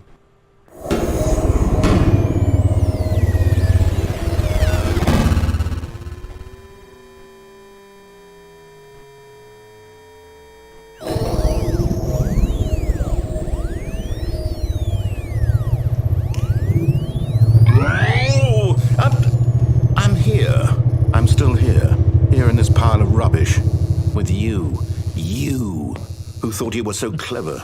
Now look where we are. My entire game is destroyed. It was the only thing in the world that was mine, and you've run it into the ground. What, did you think that would be funny? You just had to see? Didn't I impress upon you how important it was to be like Stanley? He actually knows how to do what I tell him to. He understands that if I say to do something, there's a damn good reason for it. That thought hadn't even occurred to you, had it? That there's a world outside of you? You're No. a child. Ouch. Oh, my story. If you'd just gone through the door on the left, you would have seen it. There was a whole underground facility. You would have destroyed it and been victorious. It would have been so perfect. I worked so hard on it. I tried so hard to make... behave exactly as Stanley would. That means choosing responsibly and always putting the story first. I'm quite sure you'll be up to the task. Just follow my lead and you'll be fine. All right. When Stanley came to a set of 2 open doors, he entered the door on his left. No! Why did you do that? Quickly, hurry.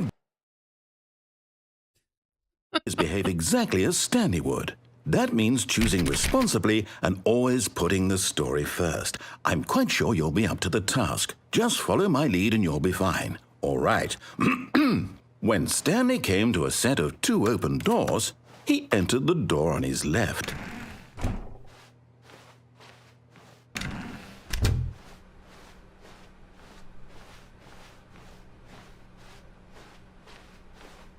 Yet there was not a single person here either.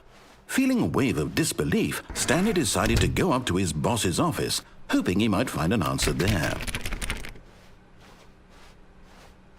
Coming to a staircase, Stanley walked upstairs to his boss's office. We tried this way. Nope.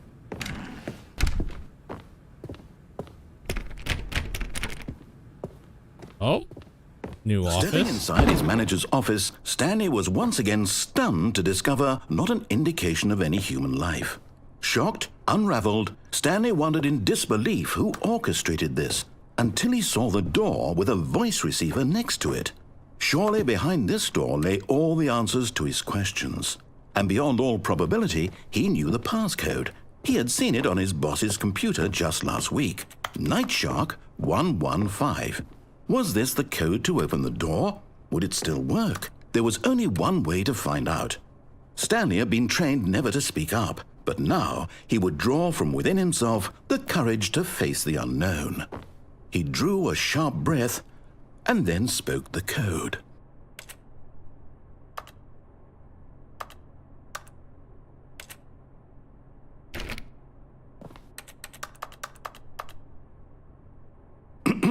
Stanley spoke the code.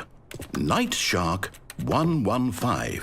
He spoke it into the receiver, right there on the wall. Can't. It's not. I'm sorry, is there a problem? You didn't mishear me, did you? Please speak the code into the receiver. Otherwise, we can't get on with the story. This is a crucial step.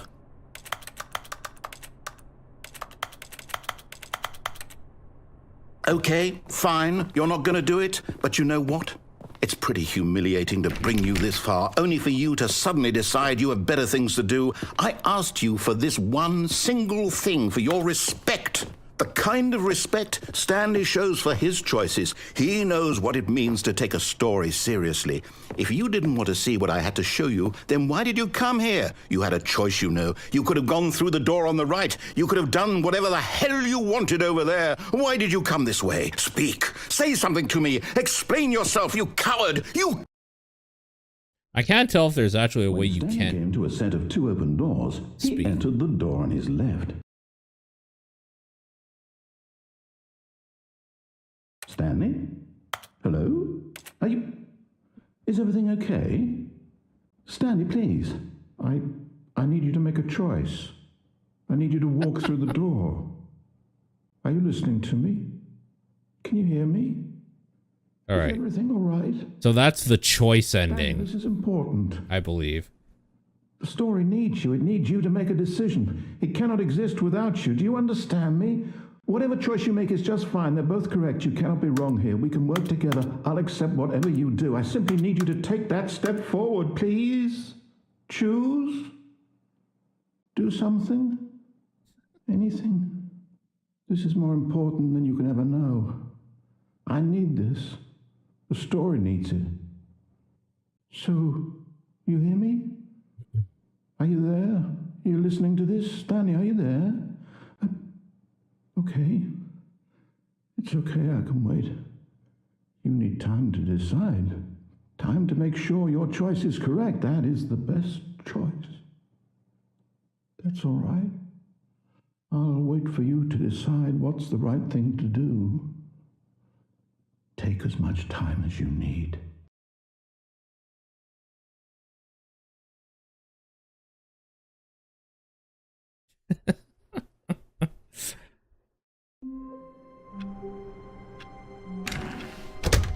But Stanley simply couldn't handle the pressure. What if he had to make a decision? What if a crucial outcome fell under his responsibility? He had never been trained for that. No. This couldn't go any way except badly. The thing to do now, Stanley thought to himself, is to wait. Nothing will hurt me. Nothing will break me. In here I can be happy forever. I will be happy. Stanley waited. Hours passed, then days. Had years gone by? He no longer had the ability to tell. But the one thing he knew for sure, beyond any doubt, was that if he waited long enough, the answers would come. Eventually, someday, they would arrive. Soon, very soon now, this will end. He will be spoken to. He will be told what to do. Now it's just a little bit closer. Now it's even closer. Here it comes. That's another ending. In case that wasn't obvious. Okay. That's a bunch of the endings. I think there's a few more, like, more secret ones we'll work towards next time. But this is all still base game stuff. We haven't done any of the new stuff, I don't believe. So, yeah, we'll play more of this. The next day. Oh, that is perfect temperature right now. Oh, I don't like that that's asking me for time again.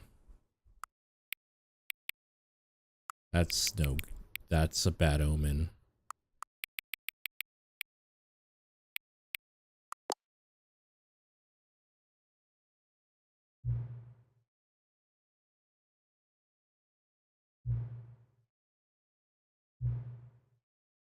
Thank you for actually saying the clock both times you booted the game. Oh, thank God. Okay. A lot of people don't take that step seriously. They leave the clock set at 12 and call it a day. You're actually taking the time to set the clock, and I appreciate that. That's how I know you care about this experience. That's right. I don't even have any way of knowing the time you're setting are correct. Tell you what, I'll make you a deal. As you've been cooperative, next time you boot up the game and see the screen, just set the clock to your favorite time. Go ahead, pick whichever time you want, even if it's not the correct time. You've earned it. Wow. I gotta say, that got me. I gotta say, that got me.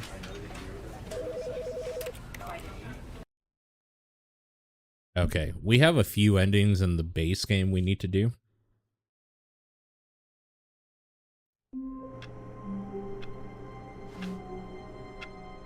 So, one of them... All of his co-workers were gone. What could it mean? Stanley decided to go to the meeting room. Perhaps he had simply missed a memo. One of them is the boss's office. Apparently you can do a thing there that I don't think I ever knew about. Came to a set of 2 open doors. He entered the door on his left.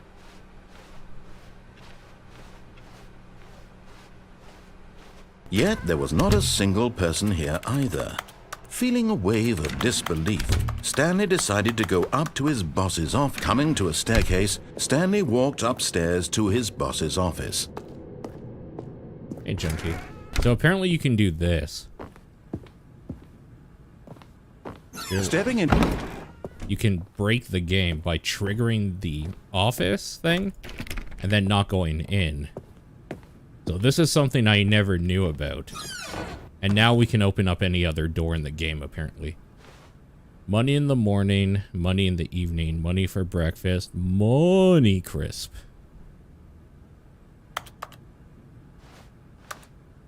Okay.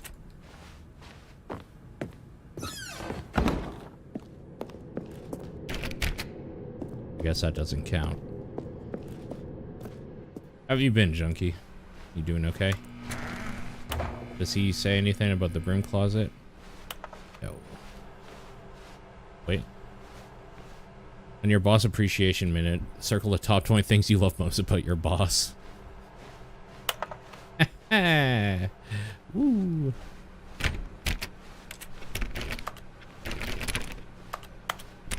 I'm supposed to be able to go through one of these doors, apparently.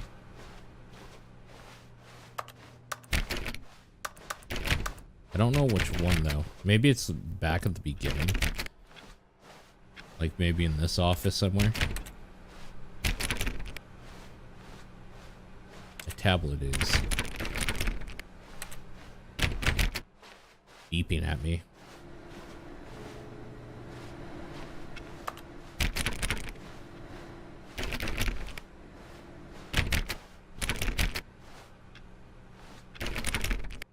Oh, this door's open now. This is, ominous? What the f- You are now leaving. Where the fuck are we?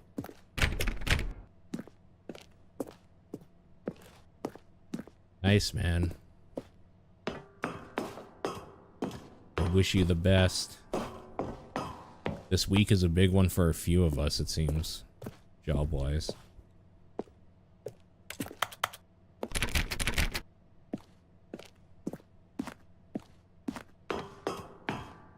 This is ominous. I gotta say, I don't know how I feel about this game not having the narrator. It's scaring me a little bit. I feel alone.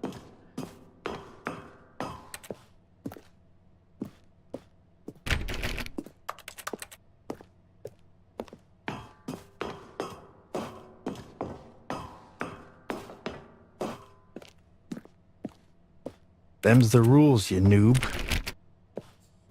Indeed.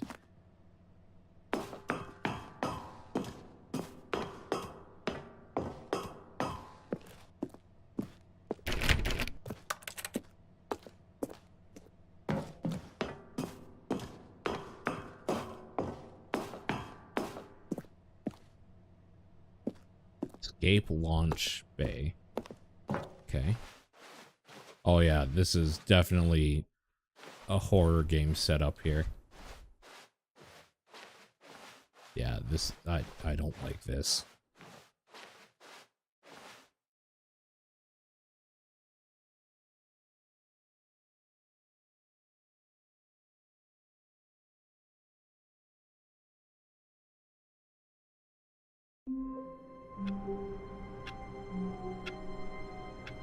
Okay. Well, that was an ending. All of his co-workers were gone. What could it mean? Stanley decided to go to the meeting room. Perhaps he had simply missed a memo. Hey, Comet.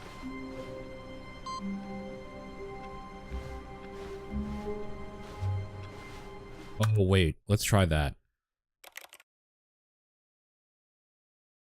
We have to look at computers and, do the inputs. All of his co-workers were gone. What could it mean? Stanley decided to go to the meeting room. Perhaps he had simply missed a memo.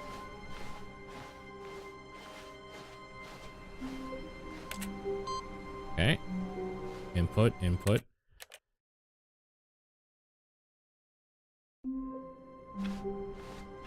All of his co-workers were gone. What could it mean? Stanley decided to go to the meeting room. Perhaps one day he I had will simply missed a remember memo.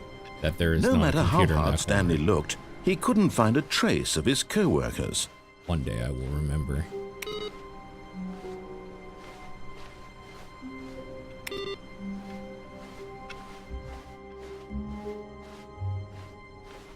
We're gonna get to the new content pretty soon. When Stanley came to a set of 2 open doors, he entered the door on his left. Honestly, David, I don't know if you're like trolling or not, Yet but there that's was kind not of a my single theory. person here either. Feeling I'm kind a of wave going based on that disbelief, theory. Stanley decided to go up to his boss's office. Coming to a staircase, Stanley walked upstairs to his boss's office. This is locked, right? Oh no, this is not. Wait. Okay, I thought I saw something there. Okay, there we go. That's 3. One of these days, I'm expecting it to be his computer. Stanley decided to go to the meeting room to Maybe check the on his 5th one, co-workers. right? He never functioned well by himself, and Like maybe the next one? I could see that being a thing. There it is. Let's see what this does. Well, that was easy.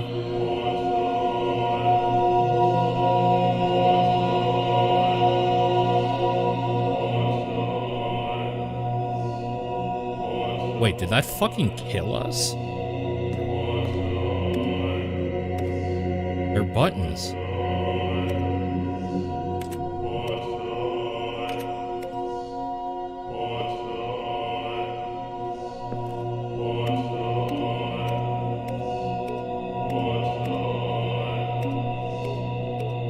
If you think I'm not going to sit here and click all of these, you're wrong. It is making me feel a little motion sick, though. Just straight up.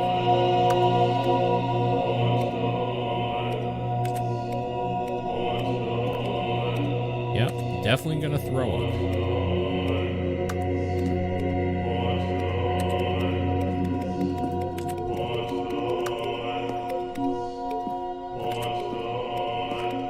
This is definitely an ending, right? Okay. Seriously, you guys, it's actually gonna make me throw up. There's no way to make the field of view higher, huh? Hold on, let me Google Stanley Parable. Field of view higher.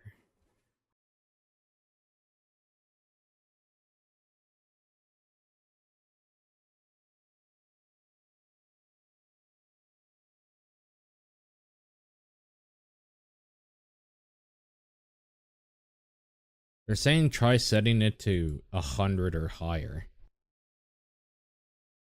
How the fuck do you set it to 100?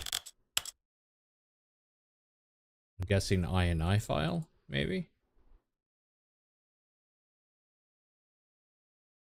Okay, hold on. Stanley Parable Ultra Deluxe. Video. View.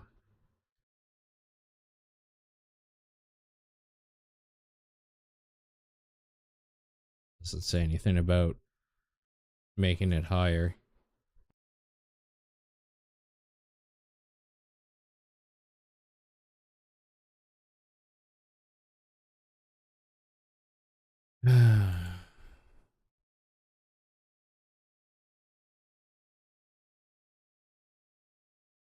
Oh, go. You can go into the console. How the fuck do you go to console?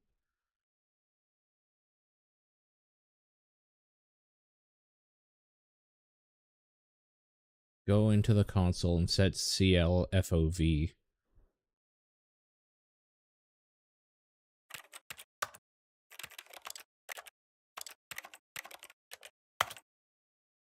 Yeah, it's usually just the tilde key, right?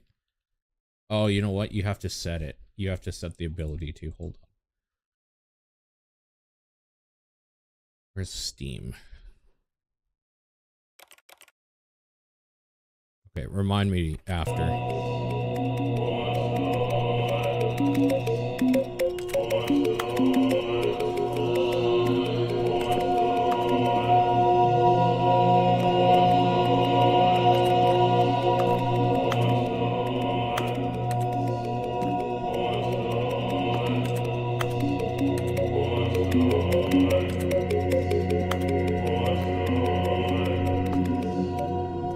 Unbeeping. Oh, never mind. This is actually hell. Maybe I need to get all of the same color? Like, maybe red, for example?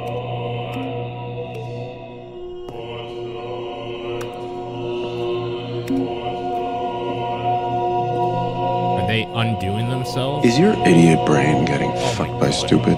That scared the shit out of me. And yes. Oh, no, we're just done here. They were unbeeping. I actually have a wiki page up that I haven't looked deep into The meeting room. yet. Yes, that's where everyone would be. Stanley just needed to get to the meeting room, and from then on, he would never be alone ever again. I haven't looked at it yet, but I'll read what that ending is supposed to be or do, and then if we have to, we'll redo it. That was no big deal. Although it seems like none of the computers are activatable anymore. When Stanley came to a set of 2 open doors, this was not the correct way to the meeting room, and Stanley knew it perfectly well. Perhaps he wanted to stop by the employee lounge first, just to admire it. Ah, yes, truly a room worth admiring. But eager to get back to business, Stanley took the first open door on his left. I think we want to go in the warehouse. Stanley was so bad at following directions, it's incredible he wasn't fired years ago. Look, Stanley, I think perhaps we've gotten off on the wrong foot here. I'm not your enemy, really, I'm not. I realize that investing your trust in someone else can be difficult. Oh, there's no console in the Ultra story Deluxe? has been Gotcha. about nothing but you all this time. There's someone you've been neglecting, Stanley. Someone you've forgotten about. Please, stop trying to make every decision by yourself. Now, I'm not asking for me. Game is loud. Oh, you're right. It was at 100%. I'm asking for her. That's too quiet now, I think. This is it, Stanley. Your chance to redeem yourself. To put your work that any aside. better? To let her back into your life. Oh, this is the She's wrong... been waiting. This is the wrong way. That's her.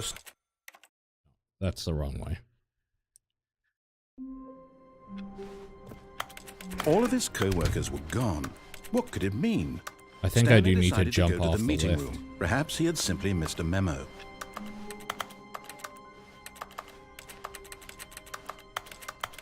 When Stanley came to a set of 2 open doors, this was not the correct way to the meeting room, and Stanley knew it perfectly well.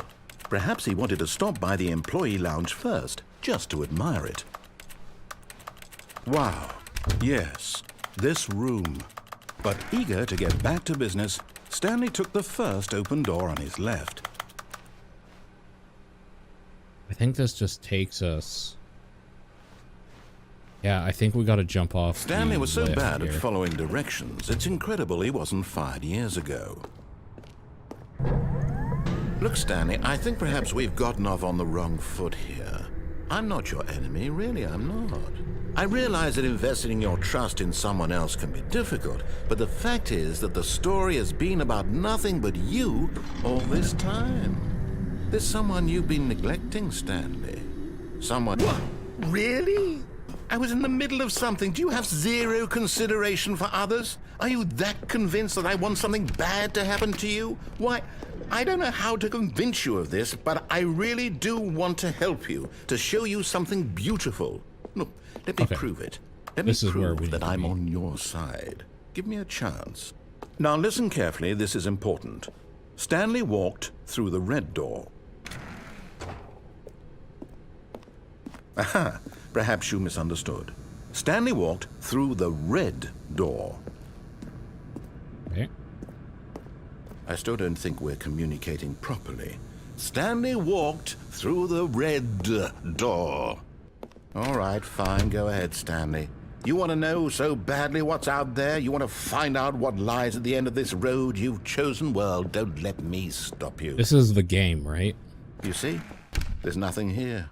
I haven't even finished building this section of the map because you were never supposed to be here in the first place. Broken rooms, exposed developer textures. Is this what you had wanted? Was it worth ruining the entire story I had written out specifically for you? Do you not think I put a lot of time into that? Because I did. And in the end, it was all for nothing. Because this is what you wanted to see. Help me here, Stanley. Help elucidate these strange and unknowable desires of yours. What would have made this game better? What did you want to see? Vehicles? Skill trees? Work with me. You've given me absolutely nothing so far. Tell you what, let me take a stab in the dark at a new design and you can give me some feedback. There we go. A third option. This already feels leaps ahead of where we were before. Go ahead, Stanley. Take it. Okay, I'm going to stop you there. Now, tell me about your experience with this new version. Would you say that the game benefited from allowing you more choices? Feel free to be honest. Absolutely. I'm looking for some real critical feedback here. Aha! You see, I knew I was onto something. Where do these flashes of inspiration come from? How did I know the game needed a third door? Well, it's instinct mostly, a calling in your gut. I really couldn't say where the idea came from, except that I felt it in my soul. You can't teach that, Stanley. Don't even try. Here, based on the data from your previous playthrough, I've compiled a new version. And to be perfectly candid, I think I've knocked it out of the park with this one. Let's take a look. Worldwide leaderboard. Hell yeah. Wonder if any of these people are online.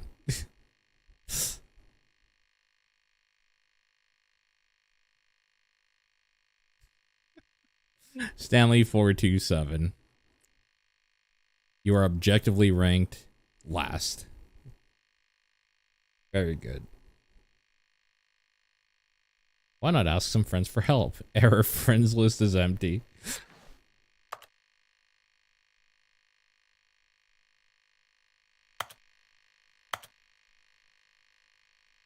A dead rat is objectively ranked higher than we are.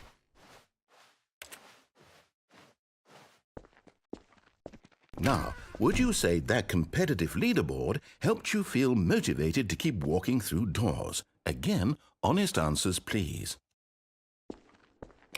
Hey, I nearly forgot. I've got a prototype of a new game I've been working on, and now would be a lovely opportunity to give it some playtesting.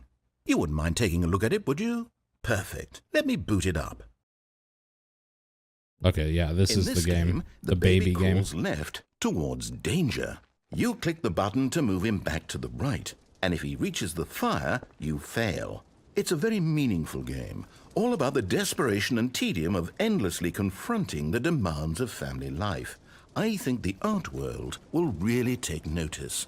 But of course, the message of the game only becomes clear once you've been playing it for about 4 hours. So why don't you give it 4 hours of play to make sure it's effective? Be sure to keep notes on your experience. In case you're not aware, you literally do have to play this for 4 hours for this ending. Or for a ending.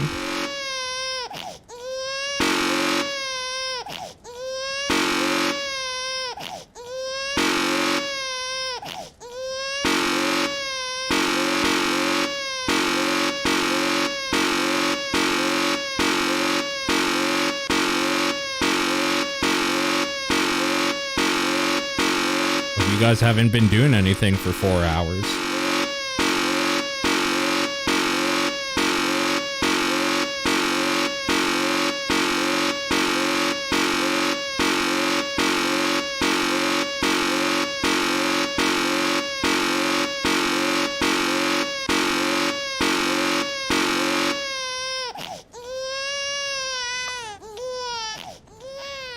You heartless bastard. Did you do it because you hate babies or purely to spite me? Because yes. If it's the latter, well, I don't know what to do. I'm completely out of ideas. I can't think of a single thing that might improve the experience for me. I'm not even going to try. I'm out. I'm done. It's over. Thank you for playing. Your input was extremely valuable. Oh, hey, since my game was so awful, why don't we play someone else's game? Just to ease the pain. Let's see. What do we have here? Yes, this seems like it'll work. Let's give it a shot.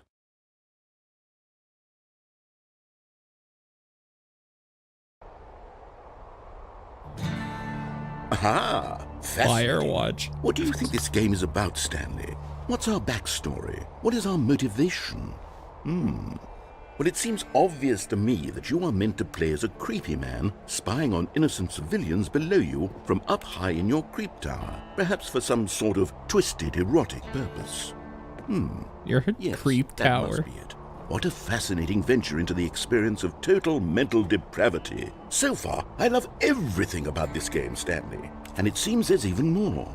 Come, let's venture outward and see what else is out there.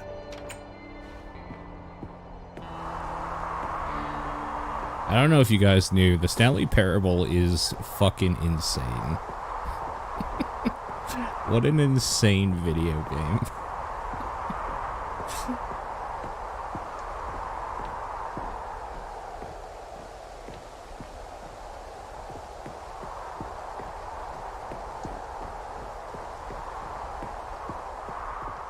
Oh, no. No, it can't be.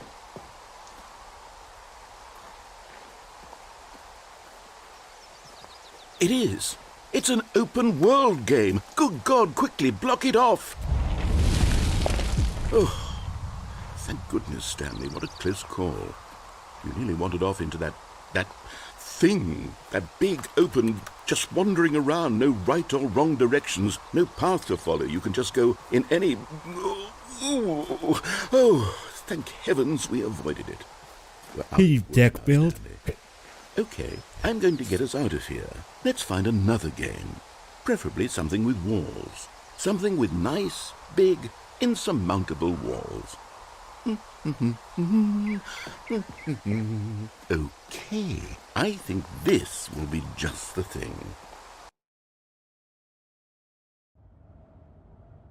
Hell yeah. Wonderful. See, this is exactly what I had in mind. Just a nice big box for you to run around in. There isn't any possibility that you could get lost here. Now this is game design. Stanley, if you manage to get lost in this game, I will be phenomenally impressed. You're hoping Okay, get so over what it. exactly do we do here? Let's see. There are lots of cars here in the back, but obviously there's no racetrack. Okay, I'm seeing that there's a ball of some kind back here. Is this game sports ball? Stanley, I think it's sports ball. Oh, what fun. We shall run the bases and do a touchdown together? Yes, I think surely we must. Okay, Stanley, here's the ball. Have fun. I wonder if we can die. Okay, we actually can't get up in there.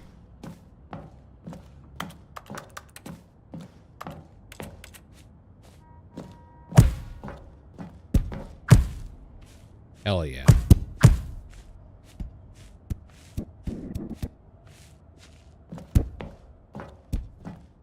Are you doing it? Are you winning? Is this fun? Is it better than my miserable little story that I worked so hard on?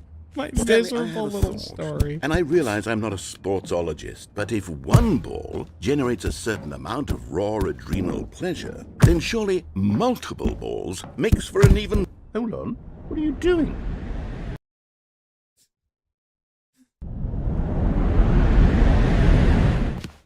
Stanley, don't do that. I can't follow you there. I can't help you. How will you write a story without me? You can't do it. You know that. Stanley, come back.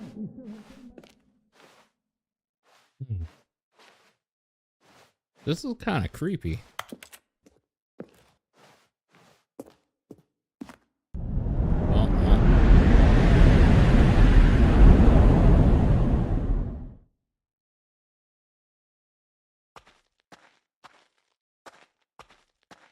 I think we just snapped back to reality.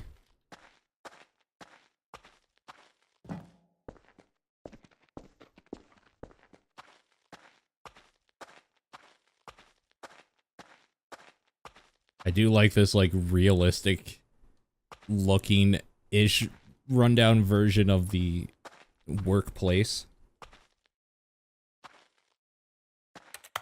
Where's Rabbit? Oh, you mean B Rabbit? He's in the bathroom. He's got vomit on his sweater already.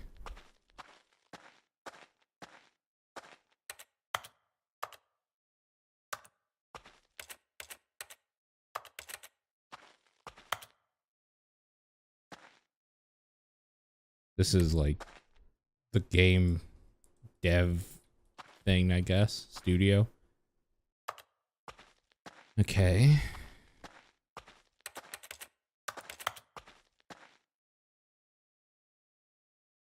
I wonder what he found.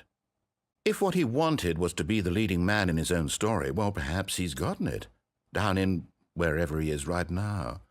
I wonder if he's happy with his choice, and if he's learned the heavy cost that comes with it. He'll understand soon what I was trying to tell him. He needs me. Someone who will wrap everything up at the end, to make sense out of the chaos and the fear and the confusion. That's who I am. That is what I mean to this world. Oh, yes. Yes, I'll be back. There's no other way. Once this ends, after it all comes to a close, then I'll be back.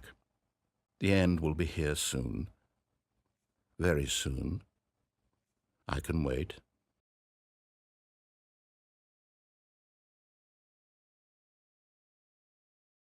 Same.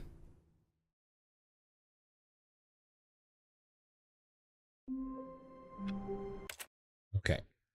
Let me look at some endings here. We're not going to look at the new stuff. I'm going to look at that because that's all spoilers, and that's the stuff we kind of really want to experience.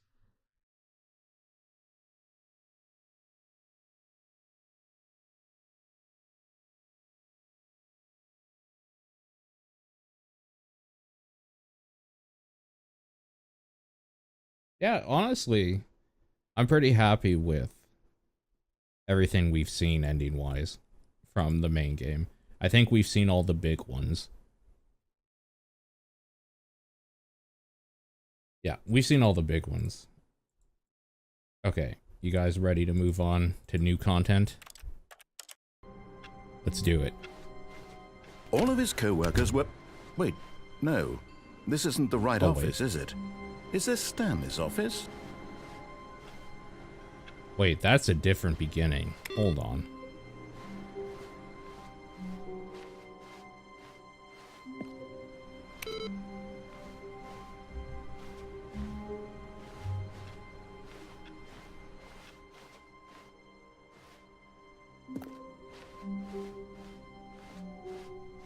When Stanley came to a set of 2 open doors, he entered the door on his left. That was a different beginning, though. Yet there was not a single person here either. Feeling a wave of disbelief, Stanley decided to go up to his boss's office. Coming to a staircase, Stanley walked upstairs to his boss's office.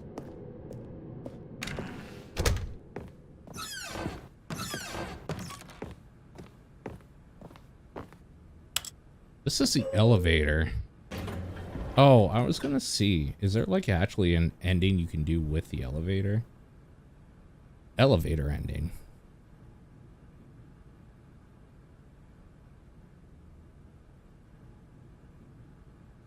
Taking the elevator leads to my control facility. Up and down several times will lead the narrator to send Stan. Okay. So yes, there is an ending. I guess we have to just do.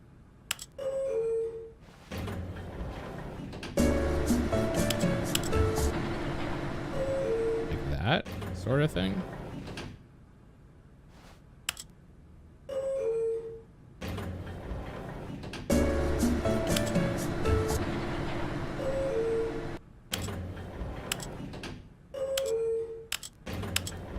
I don't know how you're supposed to like trigger it.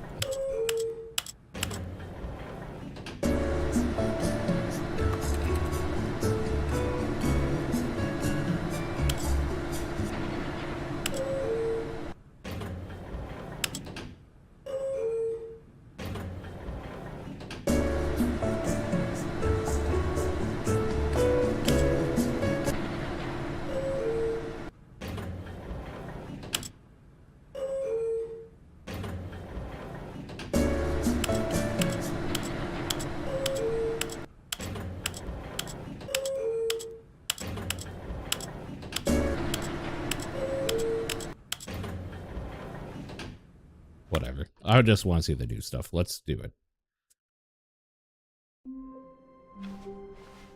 All of his co-workers were gone, What could it mean?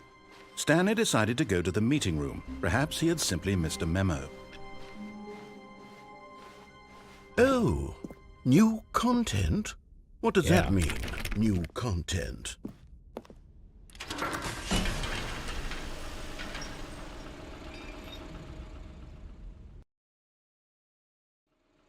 All right, here we go.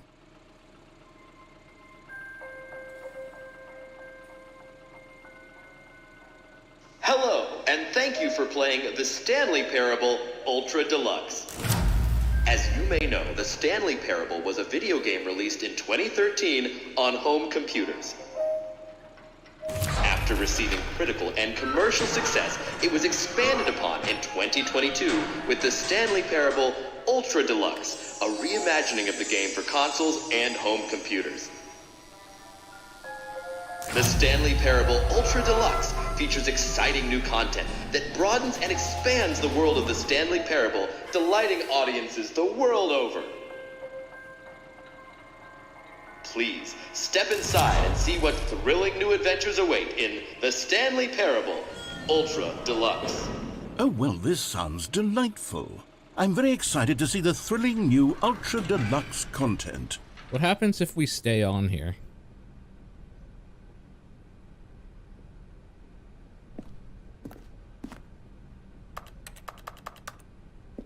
Nothing? Okay. Fair enough. Okay, so far it's an elevator. Nothing special yet, but I'm sure it's just the beginning of a mesmerizing adventure.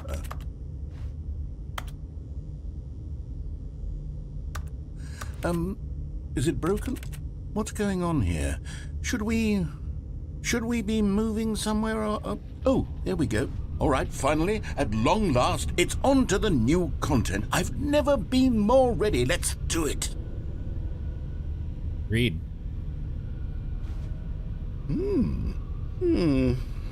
I have to say, initial impressions of Stanley Parable Ultra Deluxe, mostly tedious. It's as if Oh, okay. Let's see the content. Give me the content, Stanley. All right, let's see. It's the jump circle? Holy shit, they actually added the jump button.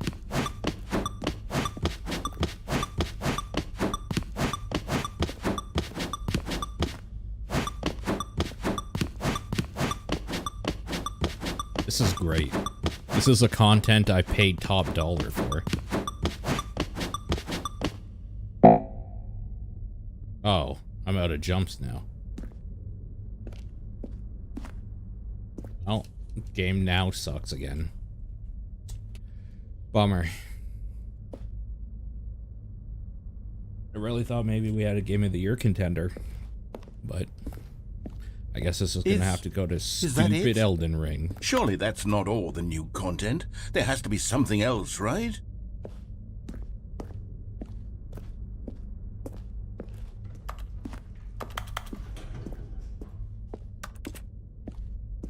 You want to know how stupid I am? If they said right now you can buy 30 more jumps for $4.99, I would 100% do it because I would expect that it would like add some cool content or something. And it would literally just be jumps that you can't use anywhere but that circle. Another elevator. Stanley, I have to say, initial impressions of this game are not positive. It's just elevators and jumping. Is this what passes for exciting new content? If this is new content, then I could just read you the whole dictionary. There's 20 hours of new content right there. Hell, I could count to 30 trillion. You could put that on the box. The Stanley Parable Ultra Deluxe, now with over 1,000 hours of new content. And if... Oh, wait. There's more. Very good. Yes. I knew there had to be something else. Let's see it. I'm ready for whatever it is. That's it? Oh, you've got to be kidding me. You see, Stanley? This is what happens when greedy video game developers with no respect for their fan base rush a cheap expansion to market for no reason other than to make an easy dollar. And don't Very get me true. started on the level of craftsmanship that's gone into it. In fact, I'm looking right now at the game's achievements, and it's hard to believe one of them actually says, "Test achievement, please ignore." That's What also quality true. assurance That department exists. signed off on this? I'm infuriated and I'm offended, and I intend to find these people on Twitter and hold them personally accountable. It's my fault, Stanley. I built up too much anticipation around the new content, I'm afraid. It could never have lived up to such expectations. If you're still with me, why don't we just reset the game, and we'll try to get back to what the Stanley Parable is really about. No frills, no gimmicks. Just you and me having a great time together like always. What do you say, friend? Okay, but now it's the new content, right? Because it's built into the base game. Yeah, okay. Gotcha.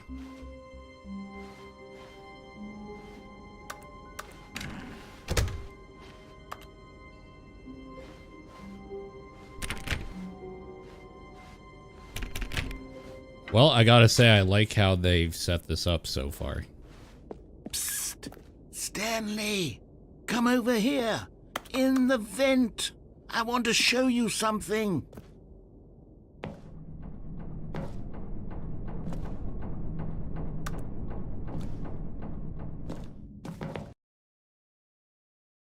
Okay.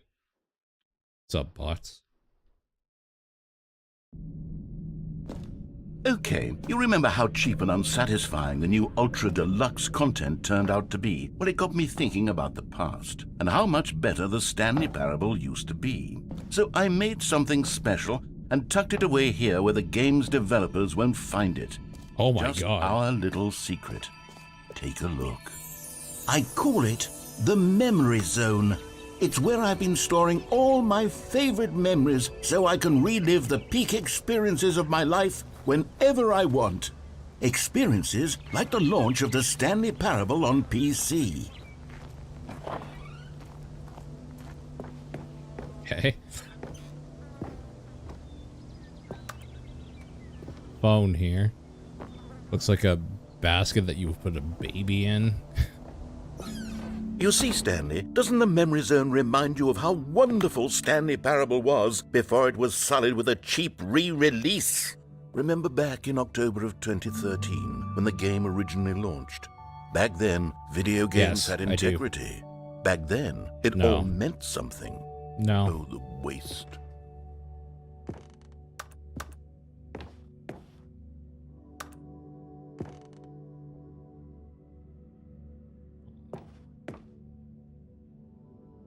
British Academy of Film and Television Arts.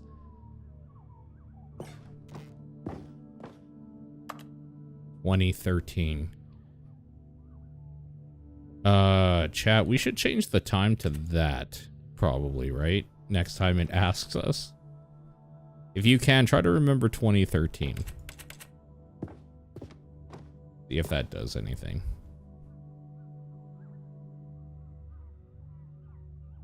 Linguistics identify 15,000-year-old ultra-conserved words. Researchers identified 24 words whose sound and meaning have survived the past 15,000 years. You wish you could forget 2013? This component is corporate culture.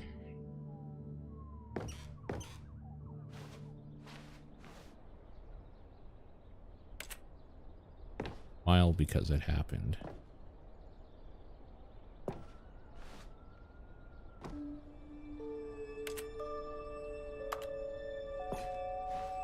You guys remember that there was a demo for this game, and the demo was a different version of this game? That was very cool. I don't, like, in case you don't know, like, or didn't know or whatever, the thing that they showed at trade shows and expos and stuff, and that you could download, the demo was a different sort of, it wasn't just like a slice of this game. What it was the same ideas in this game, but for a demo. It was very cool. I'll play the game for 5 years. It's impossible to get this achievement.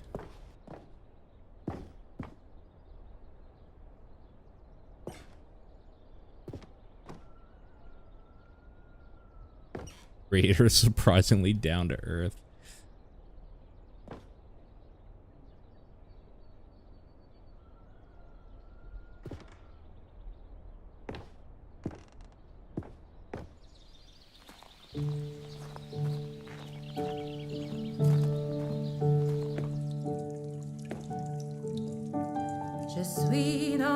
And over here is where I keep reviews of the Stanley Parable. Like this stunning triumph of games journalism. 10 out of 10 from Destructoid.com. James Stephanie Sterling writes, and I quote, "Where so many games that aspire to be more than games end up less than any form of art, Stanley Parable strives and then succeeds to be every game ever created." Did you hear that, Stanley? Every game ever created. That's how grand and all-encompassing the original Stanley Parable was. It was literally every game ever created. It was that is Skyrim, super considerate. It was Persona 3. It was all of them. And now, it's nothing. It's no games at all. It isn't even the Stanley Parable anymore. It's just a husk now. A lifeless husk with an hour of new elevator content. Hour of new elevator content. Well, I'm sold. The original remake. Person of the year. Okay, we have to check out the basement first, right? Oh, never mind. Fuck me, I guess.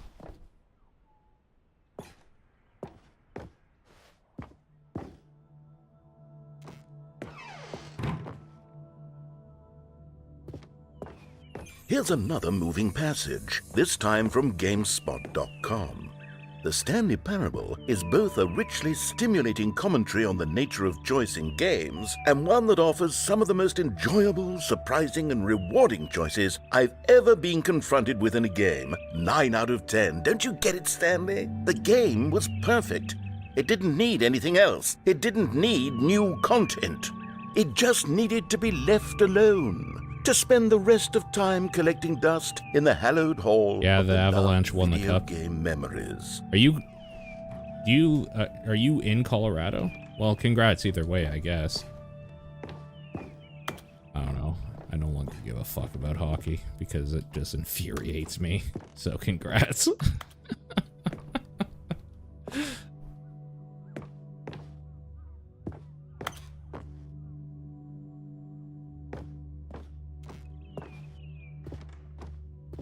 Out of the two teams, I'm glad you won. You guys won for what it's worth. How the fuck? Yeah, maybe the basement? These were simpler times, Stanley. Yeah, okay. But I wouldn't give to go back, to have it all over again. Wait, hang on. I don't recall this part of the memory zone before. What's this? What's down here? Oh, no. Oh, God, no. Stanley, it's a collection of reviews from Steam, the online video game distributor. I haven't looked at these in years. I can't even imagine what's been collecting down here. Surely these reviews were glowing as well, weren't they? Oh, no. Don't look. Don't look. Oh. Honestly, I could not be bothered to play this game to full completion. The narrator is obnoxious and unfunny, with his humor and dialogue proving to be more irritating than entertaining. Unfunny! I'm not trying to be funny. I'm trying to make a serious work of art. I suppose I could write up a handful of gags to insert into the Stanley Parable, but the game is already such a densely layered web of profound philosophical insights that I can't even imagine where I'd have the room to stick them.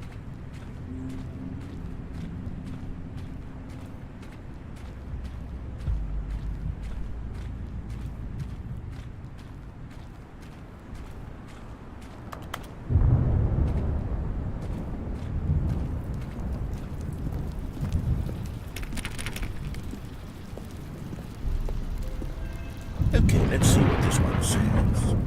While the idea for the game is good, for someone who prefers non-linear games, this preachiness gets annoying fast. Preachy? Stanley? I'm not preachy, am I? You can tell me if I'm preachy. Honestly, you can. Oh, goodness. This is actually quite shocking for me. To be honest, I had always thought of the game's dialogue as being rather terse to begin with. You can't know how much fluff I cut from the game to get it to feel as light and airy as it... Well, I always thought it did. But maybe it wasn't. Dear, what an awful memory to have to hold on to. These black marks on my otherwise unimpeachable track record. I feel like a failure. Like I let these people down. Perhaps the Stanley parable isn't quite as sterling as I always remembered. What's this one got to say? You constantly have to stop doing anything so the narrator can catch up with his long-winded explanations of what's happening. I wish there was a skip button. A skip button? Well, yes. Yes, I think we can do that. If I'm truly too preachy, then maybe letting you skip ahead for just a moment, surely it couldn't hurt. Not if it means we can strike these negative reviews from the record. Only positive reviews of the Stanley parable. That's my motto today, and it's always been my motto. I'd do anything for the customer, Stanley. Yes, a skip button we shall have.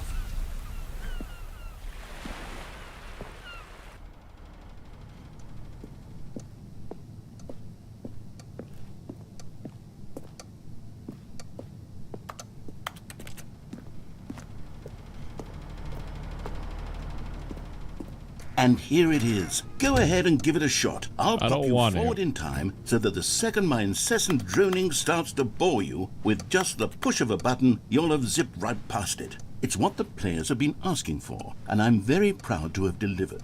No more listening to me rambling on and on and on. No. We're gonna wait. The Stanley parable until is he's a game done talking. For the people. And if the people want silence, then by goodness, that's what they're going to get.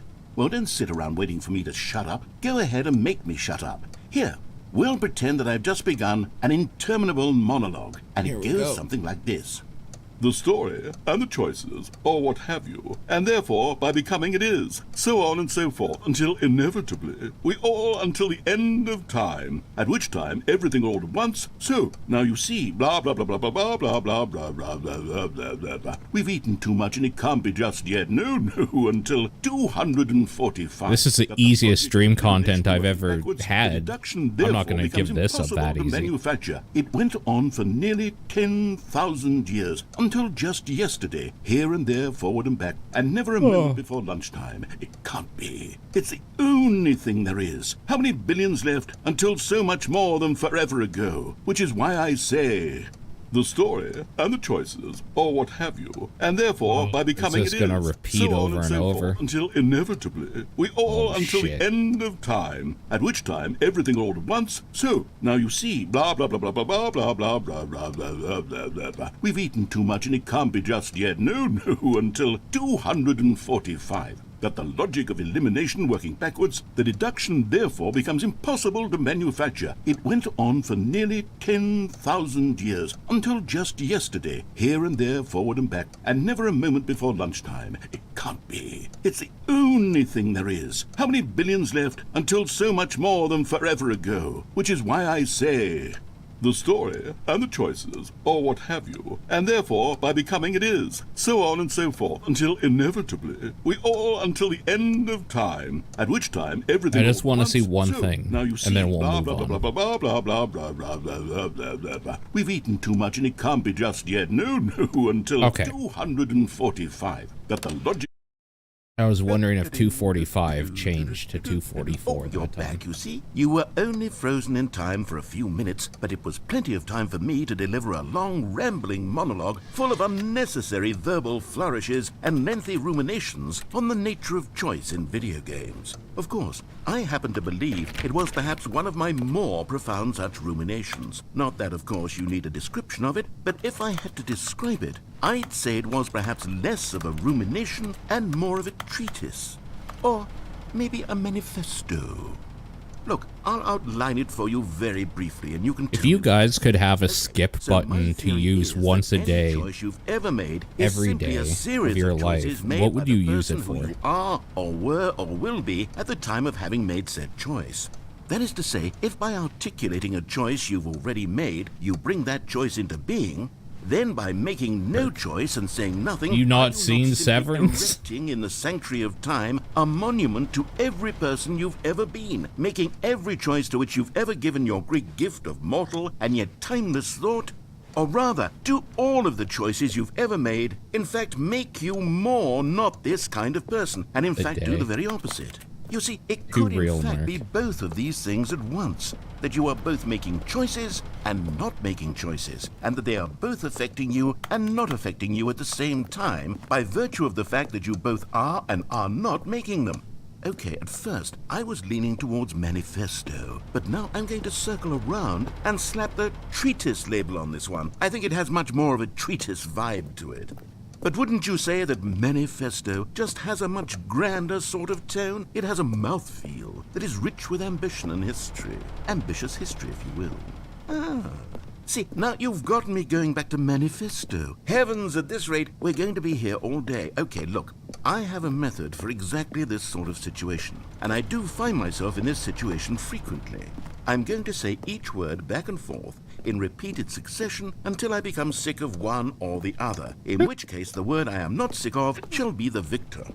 It is an unimpeachable strategy. God, here we Stanley. go. It's rescued me Get from your mute disaster in buttons countless ready. Situations. All right, here we go. Oh, God. Treatise, manifesto.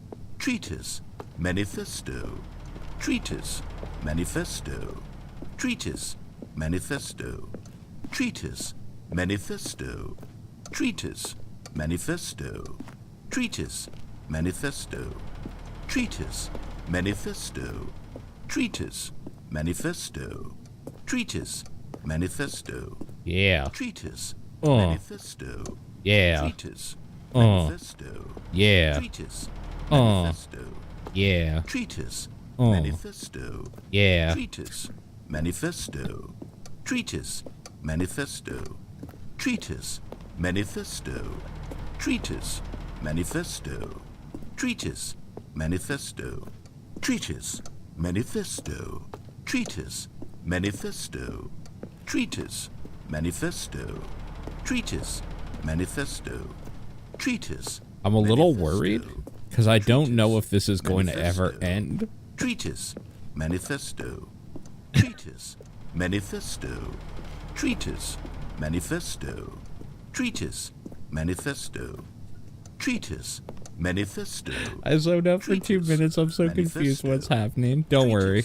You literally missed nothing. Treatise, manifesto. Treatise, manifesto. Treatise, manifesto. Treatise, manifesto. Treatise, manifesto. Treatise, manifesto.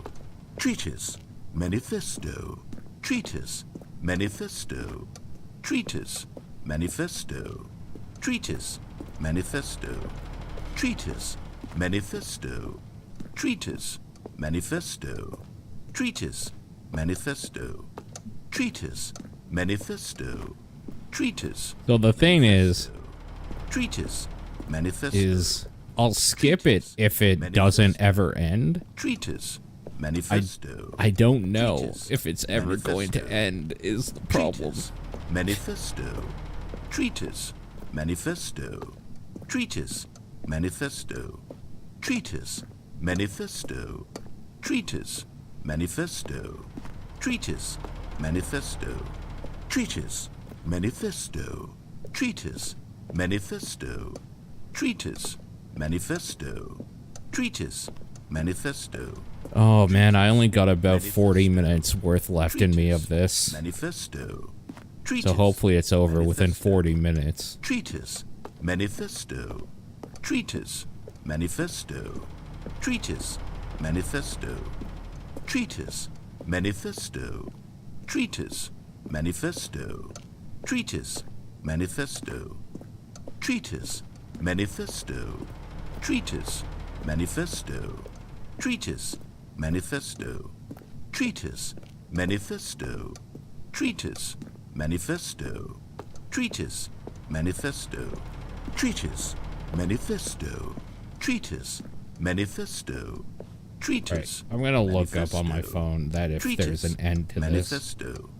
Treatise, manifesto, treatise, manifesto, treatise, manifesto, treatise, manifesto, treatise, manifesto, treatise, manifesto, treatise, manifesto, treatise, manifesto, treatise, manifesto, treatise, manifesto, treatise, manifesto, treatise, manifesto, treatise, manifesto, treatise, manifesto, treatise, manifesto, treatise, manifesto. Well, somebody said I left it on for 15 minutes thinking he'd stop eventually. Manifesto. That says everything I need to know. Treatise, manifesto. Well there, sport. You really did catch me rambling on a bit, didn't you? But that's the power of the button. The minute I start to go off on a thoughtless display of self-absorption, it's right at your fingertips to go poof, and it's all over. Oh, I can't wait to see what Cookie 9 will say about this, and whether they'll edit the rating of their Steam review, or at least change some of the wording, perhaps. To be honest, I don't even know if one can change their review in the first place. I guess I should become better educated on exactly how Steam works. Perhaps that would have been the smart thing to check on before I went about this whole exercise of making the skip button. Although I have to imagine that after seeing this exciting new technology at work, surely whoever it is runs Steam will instantly run out and implement a new feature to make it possible to edit one's review, merely because of this very situation. Yes, I think that's quite likely. Agreed. Or perhaps they'll simply grant this particular user the ability to change their review, so that the feature is not widely abused. Look, I would even be okay with Steam altering this particular review so that it reads as something more beneficial. Something along the lines of, this game is the best game. Let me start over. How about this? From the ashes of depravity rises the phoenix of quality. How else to describe the Stanley Parable Ultra Deluxe? Such a revolutionary step forward in the lineage of one of the most beloved video game properties of all time. The additions and changes made to this expansion will surely resonate in the annals of the history of all media ever made. 100% somebody no mistakes are forever made this etched in review. stone, for the stone into which the Stanley Parable was carved has itself been transmuted, offering a message of hope to those who have ever Can you erred see in their reviews judgment. from You are not beyond redemption. here? You may change, and you may become more, so much more than you were before. If there is any message to be taken from the Stanley Parable Ultra Deluxe, it is this. What a fortune, a privilege, a joy it is to have had such an experience. It leaves me hopeful that as a community, as a world, there is time for us to become our greatest selves, as great as we ever could dream of in our wildest, most ambitious visions for a brighter future. Wow. Now, Stanley, that's a review. There it is. It's perfect. It's the perfect review. It's the review I've always dreamed of receiving.